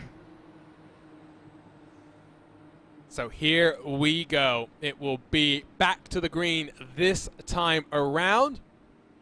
Plenty of excitement in the land of the rising sun here at Twin Ring Motegi. The odd egg-shaped oval. Turns 1 and 2 flat to the floor. Turns 3 and 4 getting on the brakes. Henry Bennett leads from the private label Team Hype contingent as what's happened. There's a second car that's had an issue coming to the green. This time it's Chris Lanini. That will not stop the show. Pace car is down to the safety of pit road. 30 miles left in the HyperX Twin Ring 200. We are racing once more. Henry Bennett gets a wonderful launch. Look for the charge from Connor Harrington. He knows points are crucial here today. Tyler Groff into the top 5, one of his best runs on the season. No changes out front as we come down into turn 3. And the tough part has been, even with the draft, Brophy and company has just not been able to close up the deficit at all. Bennett just seems to know his margin of the track, but Robert Muchka III, he just can't get that high line working out of 4. Tried it again and again failed. Graf is now set up really well for a pass. Can he slide up the track and pass the King of Chins? Momentum for that purple car. It's close, but not close enough. Chin should power around and hold on to 4th spot. Gap already now, half a second between Brophy and Bennett for 1st and 2nd. Shoots up to almost 7/8 tenths of a second as Malechka gets very, very wide. The pole position sitter might now drop behind Aaron Morgan, who looks to the inside. Near contact again with that outside wall. Malechka III just cannot seem to get the grip together when it comes to this aero wash, and it is costing him again in our position loss, losing that preferred bottom for 1 and 2. Meanwhile, Graf, I think at this point you have to think he's hungry for a podium. If he can hold off Chin's charges here, he might have a true shot. He might just throw the kitchen sink at this race because best finish 5th at Indianapolis this season. He wants to keep improving. A man who does so much in terms of graphics design for the series, but Chin will power through on that inside line.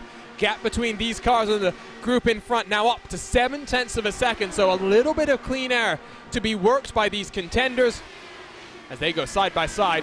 This time Graf to the inside will slow his momentum through the middle of the corner, but gets the power down nicely, gets the run, but not enough to defend, I think. Still, Chin will have to now try and fight this one back. We've seen the outside becoming increasingly strong over the course of the night. Yeah, and 1 and 2 in particular with the ability to pinch on down. We've seen how dangerous it can get, though, as a big crash on the front. Cautions breed cautions. The Candyman gets mixed up along with Scott Holmes. So, 6th caution of the night. Wardlow loses it by himself, and the frustrating day for Philip Kraus continues. Nowhere for him to go. Let's take a look on board then with Scott Holmes in that Sector 5 machine. And you can see, wow. How about climbing over top the Candyman in that regard? It looked like Wardlow, another driver with a bit of a weight jacker issue, causing some oversteer, trying to push hard. And Holmes, yeah, nowhere to go. You do not have any time to react in that regard, as he nearly became a rocket ship. And so while we're looking at these replays, I tell you what, let's go take a look at what happened to Chris Lanini, because I am very, very curious as to what happened here. Was it technical issues? Or, no, damaged car, I think, because he had come off a pit road after being involved in that last caution. Justin, I think, realized that car just had a bit too much damage. Yeah, I think at that point he's like, okay, I'm just going to tow. I can't go any further. So that seems to be the case there. But another restart coming up, and Bennett still continues to maintain control. For a lot of these drivers, you might need to try and pull off a Carl Edwards to try and get the pass for the race lead done at this mark with how Bennett's played this. So it's about timing. It's about timing and trying to get the run. Harrington, crucially, has worked his way to 3rd. Take a live look then at the point situation as things run. Gap would be under 50 points, not including the drop week that Adam Blocker will have in his advantage. Henry Bennett then a further 100 points back, but building up an even bigger buffer from Kinsella, from Chin, from Otis, who, despite the fact that he's not going to finish this race after being mixed up in our 4th caution on the night, will still hold on to the 6th spot. So here we go. I believe it will be 11 to go when we go this time around. Engines scream once more in agony because the fuel burning is going on. Does look as though the trend continues in that pole position won't enter HyperX victory lane. It is not unlikely, I think, here, Justin, that we finish under the caution for only the 2nd time in what will be a 7th race here for the Indy cars in Lionheart competition.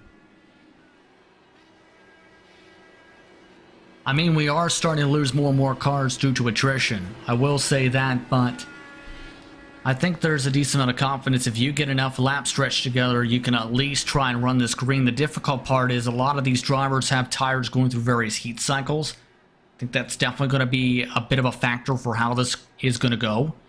But as these lights, it appears, stay on, this is appearing to be towards not 11 to go when the restart comes, but possibly 10. So this could get fairly exciting in the mid-pack again for this restart. Yep, 10 to go.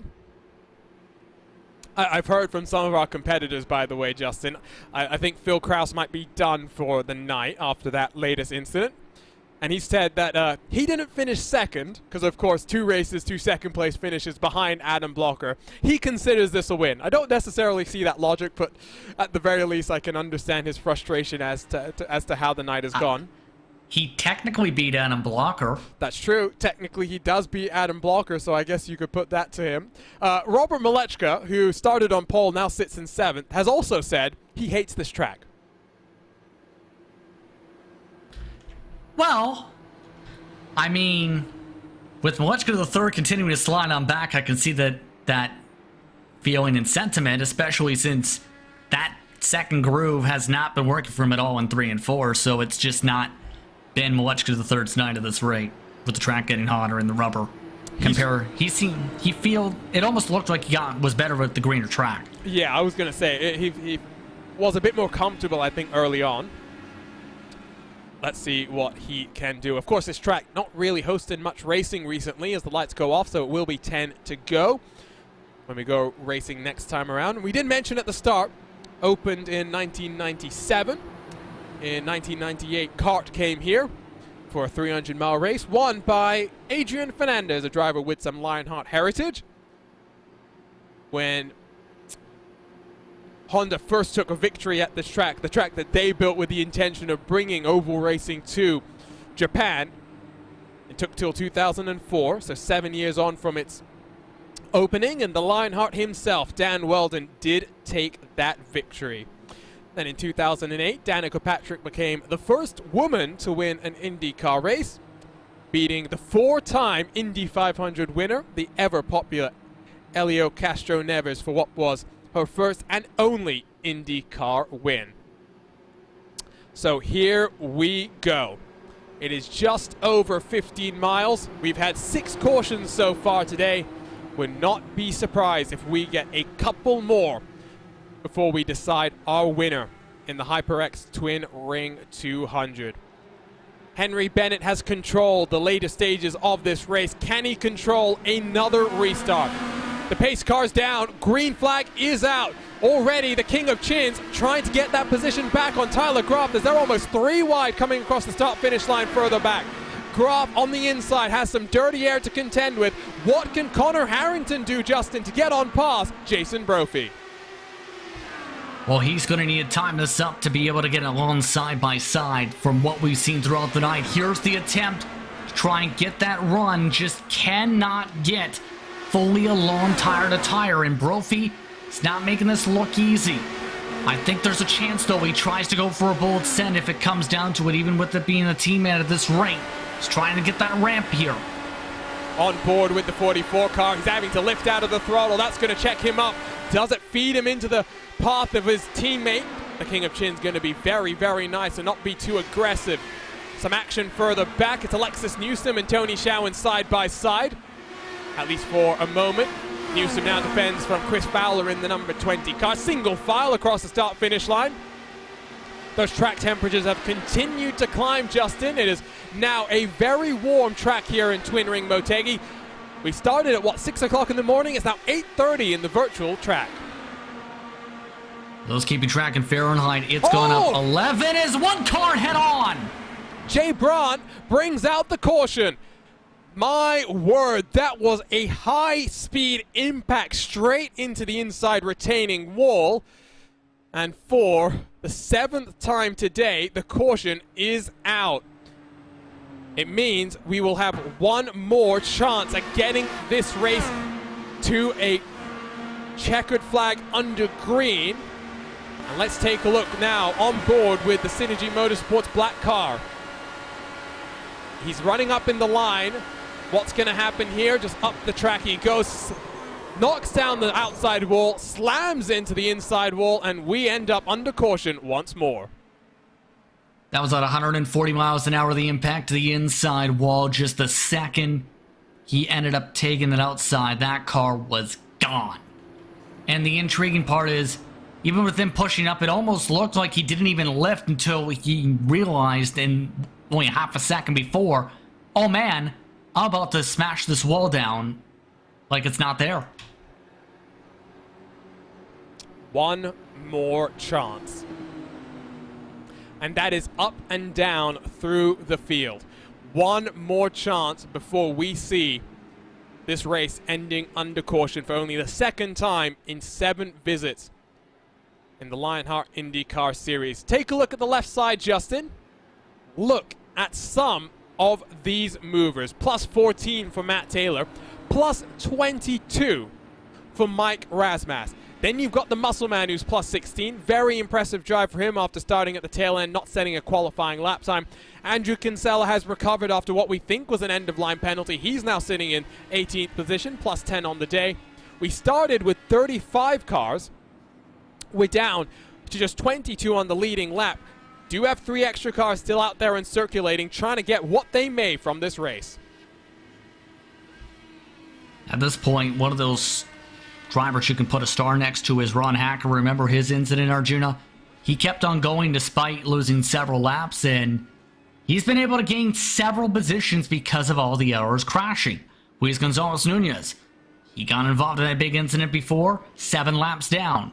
Guess what? He's been able to pass by all those who have built up attrition for the past 20 or so laps, and he might get a pretty decent finish. They can finish as high as possibly 25th, 26th positions now, or rather 24th, 25th rather, as a result of that situation. But in regards to the front, I will say this, Arjuna. As long as Bennett doesn't make any major mistakes, he's just got to be able to keep it off the wall and keep it clean for a couple laps to go. And so, yellow, the lights are still on, so at best, we're looking at what? It will be 3 laps. So basically, the next caution would end the race. Exactly. We're at that point of no return coming up with the next yellow flag. So in our words, for Bennett, you're just saying, as long as I don't make a mistake, caution flag or no caution flag, it's my race to lose. If you're Jason Brophy, you're screaming, please make a mistake. I need a chance. Well, and I wonder if Connor Harrington is saying over the radio to his teammate, let me go. I need the points right now. Brophy is still in a championship fight of his own, but I think everyone other than Adam Blocker and the rest of his teammates wants to see a fight. It's been 8 wins in 14 races for one single driver this season. Harrington is going to need the luck of the gods to try and challenge, even though the points look fairly close when we look at them, Justin. You mentioned it. Harrington's drops are all DNFs, races where he's really not scored. For Adam Blocker, most of his drops are now going to be races that he's had to miss because of his real-world commitments. Exactly, and Harrington has talked about the pressure before, and it weighs a lot down on you where you have no room for error. Harrington's among those who have scored top 5 essentially each time he's gotten a good finish. He looks at the very least in a position to do that. But here's the thing. You have to weigh the cost and the benefits of trying to challenge your teammate who is looking for one of his best finishes of the entire season and say, do I want to risk it all? And if I get into an incident, that takes me to the title fight. That has to be thought of too. And so lights are off on the pace car here. 3 laps to go. We've had 7 caution interventions. Will we have an 8th to close off the night? Last time Twin Ring Motegi hosted the IR18s for Lionheart competition, the margin of victory was 1/100th of a second. We are definitely not looking at that. The addition of the aero screen, the new tire model that came into effect after Motegi and that race in 2020 has really changed things up, Justin, but still put on a really entertaining race that has challenged the drivers to the edge of their abilities. You can definitely tell a lot of them have been right on the edge, especially with these worn tires and the heat cycles, but the true test comes now. Can Bennett do it? He pulls away, green flag, back out. Already builds his advantage to 0.4 of a second. Alexis Newsom looking racy, but even more racy was Chris Fowler, who makes it 3 wide on the entry to turn 1. Brophy, what does he do to try and help his teammate or hurt his teammate here? Connor Harrington, Joshua Chin, they're running in 4th and 5th. Aaron Morgan, Tyler Graf, right behind them. Here comes Malechka, the pole sitter, to the inside of the 48 car. 2 laps to go. Henry Bennett leads by 0.5 second. Once again, Malechka to the 3rd, Achilles heel, turn 4 exit. This time the bottom can't go up and get the full exit run. Now loses some more time, but you mentioned up towards the front. Bennett's in the driver's seat. It's just a matter of hoping things keep clean for him. No mistakes. Just get to the white flag and take the checker cleanly. Bennett's teammate has done a great job. Kinsella up to 16th. White flag is out. The next flag ends the race here. And across the start-finish line comes Henry Bennett. He has been up and down. 2 third-place finishes on the season, Justin, but he's controlled the later portion of this race here in Motegi. Ever since that pass in the midst of the dirty air after those drivers stayed out, he's been able to capitalize, and now it's just a matter of one final set of corners. What a dominating pace set by Bennett. He's been the standout rookie, plenty of experience. It took 15 races. Henry Bennett finally wins in the Lionheart IndyCar Series here in the HyperX Twin Ring 200. It's a photo finish up and down through the grid, not out front. Bennett across the line and into HyperX victory lane. In the Rookie of the Year scrap, Jason Brophy finally gets some good results back under his belt. He started the season off very, very promisingly. Still plenty of opportunities to try and close the gap to the British Racing Green 07 machine.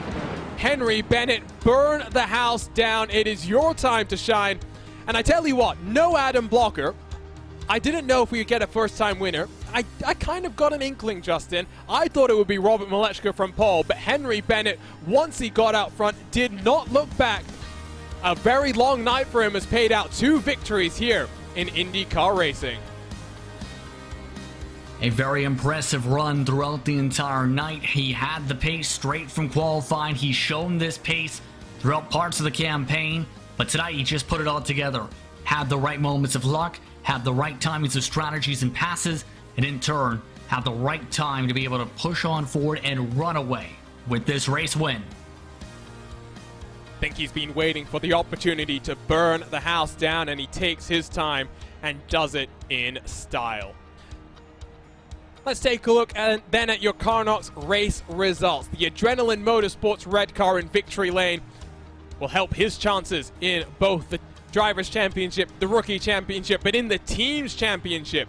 Jason Brophy, Connor Harrington, Joshua Chin, the private label Team Hype Machine across the line, 2nd, 3rd, and 4th. Tyler Graf matches his best finish on the season, finished 5th at Indianapolis, finished 5th here in Motegi. The pole sitter Malechka III, very strong and dominant early on, but once things got a little bit more difficult, some traffic to contend with, he slipped down through the field and was able to come across the line in 6th. Aaron Morgan, 7th. Good day for the Graphics LPM team. While for Mike Rasmas, 23 positions gained. Incredible drive through the field for him. He comes across the line in 8th. With Matt Taylor for Alcantech Simulations NHR, plus 13 to finish in 9th. Tony Showen, one of his better qualifying performances, ends up in 10th, with Alexis Newsom then in 11th. Joe Branch, Michael O'Brien, 12th and 13th positions.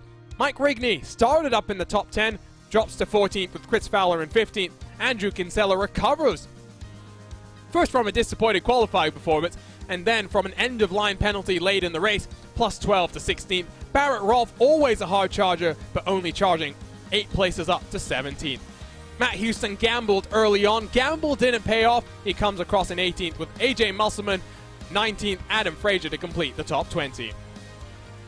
Paul Jenkins 21st with Brian Beer 22nd. There you can see some of the margins between the cars finishing on the lead lap. Then you find the attrition, the cars that work themselves up through the field even after being damaged and down on pit road. Ricky Harding, Ron Hacker, Luis Gonzalez Nunez getting very valuable championship points.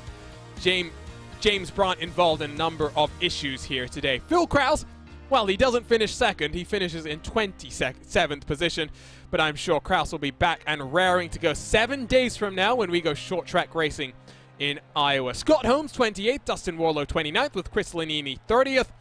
Just a couple more cars. Ryan Otis, Jason Galvin, Brian Carey, Stefan Larkamp, and Chris Stover to complete the 35 starters. Fastest lap, 27.599, went to Henry Bennett in the closing stages. That was on the white flag lap. It's time to go to HyperX Victory Lane and to our HyperX post-race show, because the Lionheart Racing Series is powered by HyperX, makers of premier gaming gear like the legendary ultra-comfortable Cloud line of gaming headsets. Whatever you play, however you play, HyperX knows that we're all gamers. For more information on HyperX product, visit hyperxgaming.com, and don't forget to use the promo code Lionheart15, that's LIONHRT15, for 15% off all orders. I think Henry Bennett is still burning the house down, at least his own house for the time being, so we'll wait to get that word with him. Justin, let's just sum up that race. Drivers had to contend with a brand new update to the car this morning. Not much time to practice, increased speed to deal with as well, which means increased dirty air. It got a bit sloppy at the end, but at the end of the day, up and down through the field. I talked about those movers and shakers. Plenty of drivers taking advantage of what happened here. Especially with a lot of the attrition coming into play, Mike Rasmus comes into mind as one of those drivers who, with all those restarts, was able to execute and just find the right line to charge on forward to get a plus 23 and be your biggest mover of the night. You can also put Andrew Kinsella in that grouping to be able to avoid all the incidents in front of him and around him, to be able to leapfrog forward. So drivers were able to make some group passes when it came to these restarts, and that was so critical for drivers throughout the evening. Watch Good Third's the perfect example. You don't get some good momentum on the restart, you're going backwards, and he went backwards on several of those late race restarts. Let's make our way down to HyperX victory lane, where I'm sure we have a very happy but a very tired Henry Bennett. Henry, you did the double here at Motegi, first in the DW12 in another competition earlier tonight, and now in this IR18. It took 15 races, but I'm sure this victory in this Lionheart IndyCar series is pretty sweet for you. Yeah, it's pretty unexpected, to be honest. I wasn't really expecting a win this season. The competition in this series is so fierce. But I did joke with the team before the race that it's Adam's first one of his away races, so it's fair game for anyone else. And I didn't expect to be the one to take the win, but yeah, really happy. And I think it's quite fitting that it was at Motegi, because I think way back in 2016, my first official open setup oval win was at Motegi. So yeah. Plenty of history then with this victory. I do have to ask, on the restarts, we were a bit interested, because usually the strategy is stay up on the outside, make sure no one can get the run on you, but you elected to give that space. You went to the inside, you really held the field a little bit longer than I think some were expecting, enabled you to build up that advantage given the amount of restarts that we had in the closing stages. Why exactly did you choose to do that? Because from the lead, you want the inside for turn one, so there's no, and people can't go past you before the white line, I don't think anyway, from the lead. So there's no need to be at the wall really in the lead, and guys behind, they can do what they want. But so yeah, that was the idea of not starting up on the right hand wall. But yeah, as far as when I went, I was just trying to change it up each time so I wasn't predictable. I think the leader, it was going to be tough for Jason or whoever was behind me at the time to pass me, regardless of how I restarted. But yeah, I just didn't want to give away any chance or any sniff of a draft down the back straight. I think if at any time when it went green, if I had lost the lead, then it would have been almost impossible to get back. How do you build from this now? Because of course, we mentioned it before, it's very early in the morning for you there on the other side of the pond. Not much time left in the season as well, but you have a pretty secure stranglehold in third in this championship. I'm sure now it's just pushing once more for victory. Maybe 7 days from now, you said that the team allowed you to win because Adam Blocker was trackside with NTT IndyCar Series competition. He'll be the same next week, so when we go racing in the cornfields, maybe a second victory in just a couple of weeks' time. I mean, I was one of my favourite races, but short ovals on this new tyre have kind of been a weakness for me, so I look to do well there. But yeah, like you say, I think second and first are way out of reach now in the championship, so just solidifying P3, because that was such a tight battle before between more than 5 of us. I think just solidifying that and making it a comfortable run in to third in the championship would be brilliant for my first championship. Congratulations, Henry, on this first victory. Looking forward to seeing you in 7 days' time. Cheers. So that was Henry Bennett, driver of the British Racing Green Machine. Let's make our way down then to the second step of the podium. Let's dial up the 88 car and Jason Brophy. Jason, it's your best finish in Lionheart competition, but at a race like this, it is so difficult to make passes at the front of the field. Was there anything you could have done in that stop and start last couple of laps to try and steal that victory away from Henry Bennett? I think the only thing I could have done was just try and guess the restart. I would have had to literally guess and go before him and just get lucky enough to carry enough momentum that I could be there in one and compromise his line, but it was really difficult to time that restart, and if you guess wrong, you potentially stack up the whole field and wreck, so that was the danger of it. And talk to us a little bit about how the race itself went, because new update this morning, plenty for you guys to try and get to grips with as drivers. You had success when the iRacing IndyCar Open Championship came here, and even in an open setup race, that was the way that unfolded was you struggled to even pass lap traffic. It seemed like in the thick of the pack, there was the opportunity to make moves past. You got +7 up to second in this race. Yeah, you could make moves. I actually really liked it, especially at the beginning when it was cold. I think kind of some of it flipped. I expect it to be better when it was hot yesterday, and then they changed the tire model. I think it was really good when it's cold. I still think it was very hard to pass the leader. I think my best shot was if we caught lap traffic there. But caution to keep coming out just as we got toward thinking about pitting. 3 gallons left in the tank, something like that. So it was good. But I don't want to detract from Henry. I do think he was the fastest car. He had really good pace, short run. I started to figure it out there toward the end on the old tires, but he already has 2 seconds on you, so hats off to him. Really well done.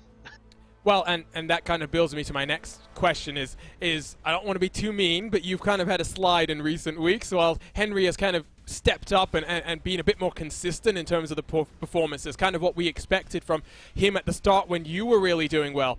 In the battle for the rookie championship and even third in the drivers championship, he's managed to build a bit of an advantage. What do you need to do in the closing part of the season? We know that you're always strong when we go to the speedways.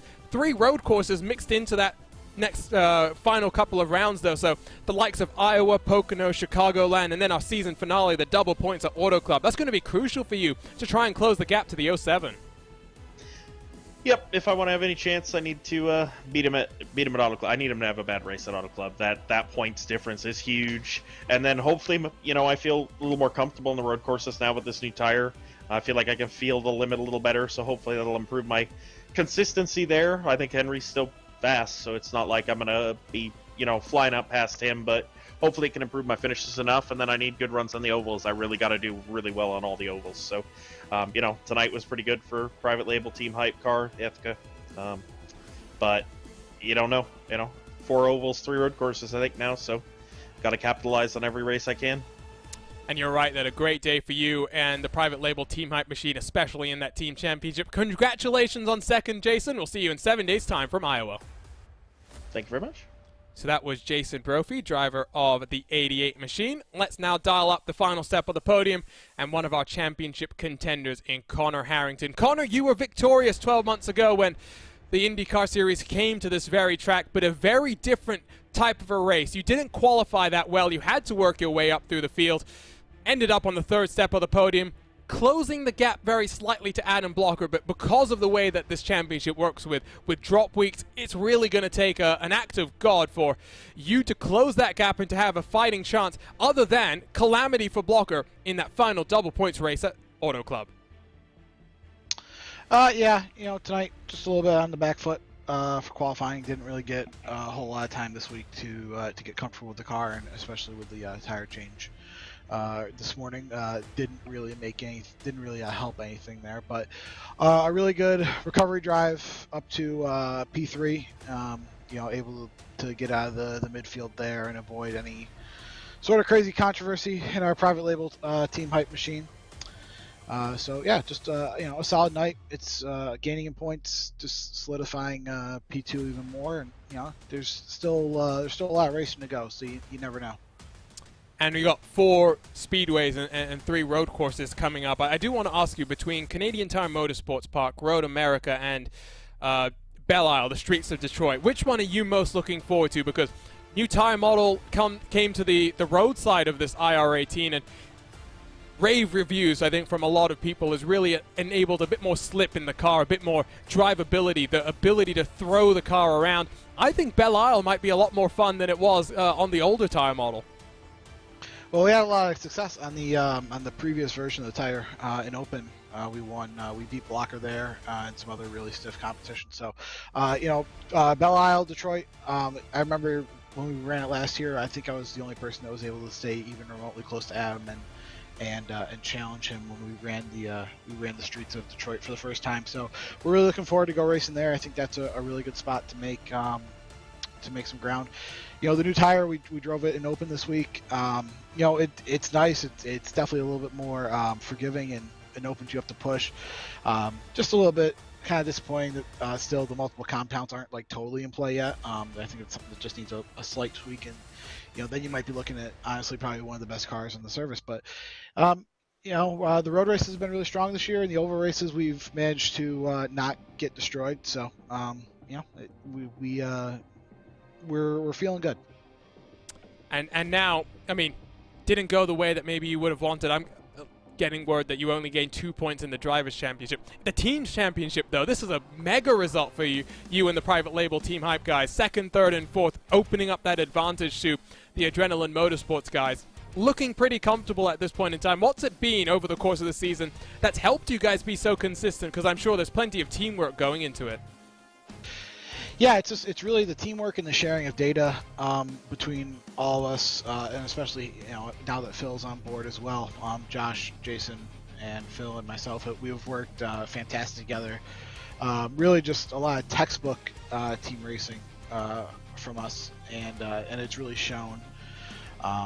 It's really great to have everybody on the squad to bounce ideas off of and run laps and figure out the best way to get around the racetrack. So, we want to keep pushing. We want to keep widening that gap. I mean, the double points race at the end, it always makes things a little funky and scary. So if we can sew it up by the time we get to Auto Club, that'd be a really good goal for us.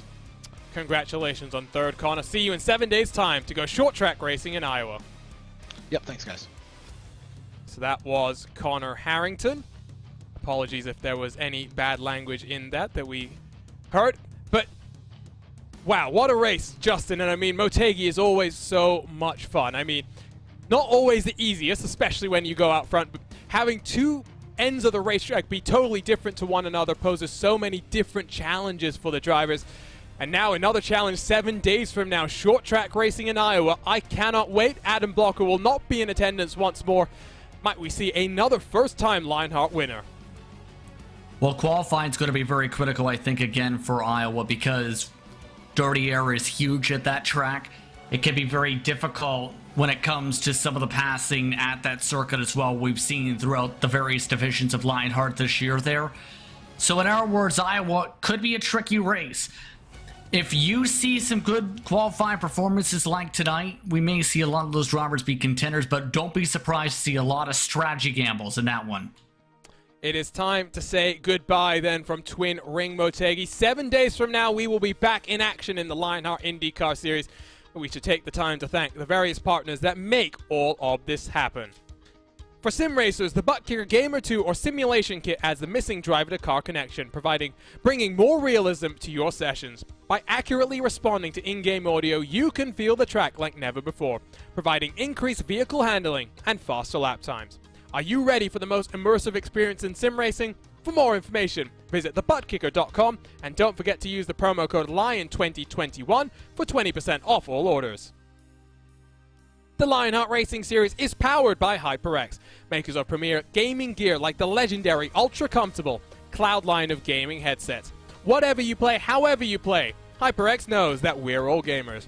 For more information on HyperX products, visit hyperxgaming.com and don't forget to use the promo code Lionheart15, that's LIONHRT15 for 15% off all orders. The Sim Experience AccuForce Pro V2 is the premier professional simulation racing steering system. The key to its incredible realism is the groundbreaking direct drive motor control system, providing a driving experience that's second only to the real thing. For more information on the entire Sim Experience ecosystem, visit simexperience.com. Minus 273 is the premier name in karting gloves. Their industry-leading gloves are super lightweight and durable, made of a breathable poly spandex. Whether you're a kart or a sim racer, Minus 273 gives you the control to reach victory lane. For more information on Minus 273's full line of gloves and apparel, visit minus273.biz and don't forget to use the promo code Minus 273 LHRS15 for 15% off all orders. Looking for entertaining sim racing content? Look no further than the DMLC Racing channel. Follow former Lionheart Retro Series Driver of the Year Mark Cohn's racing escapades as he battles for wins and avoids wrecks with cat-like reflexes. All ride and commentary sure to make you laugh, cry, or both. Follow along by subscribing to the DMLC Racing channel on YouTube or like his Facebook page at the DMLC Racing channel. And it's not just them, but so many more that make all of this possible. To learn more about the partners of the Lionheart Racing Series, visit lionheartracingseries.com. And to stay up to date with the latest comings and goings in the virtual paddock, make sure you join the series Discord to stay connected with the teams and drivers. To stay connected with the series, you can follow them at social media at Lionheart Series across Twitter, Facebook, and Instagram. ESTV has you covered for all your esports needs. Make sure you stay in touch with them across the social media, while RaceSpot TV has all your sim racing action covered, along with plenty of Lionheart action. Join us on social media, subscribe to us on YouTube by hitting that red button and the bell next to it to get notified every single time we go live with the great sim racing series that we get to cover. It's been a busy week in Lionheart competition. Robert Malechka won at Pocono in Speedway competition on Monday. Henry Bennett visits HyperX Victory Lane for the first time tonight. Next week, it's another doubleheader. The Speedway Series heads to Iowa as well as the IndyCar Series. Join us on RaceSpot TV for all the action on Monday, September 20th and Wednesday, September 23rd. For now, though, on behalf of the entire team at RaceSpot TV, for my co-commentator Justin Prince, my name is Arjuna Kankipati. We'll see you next week for more IndyCar action.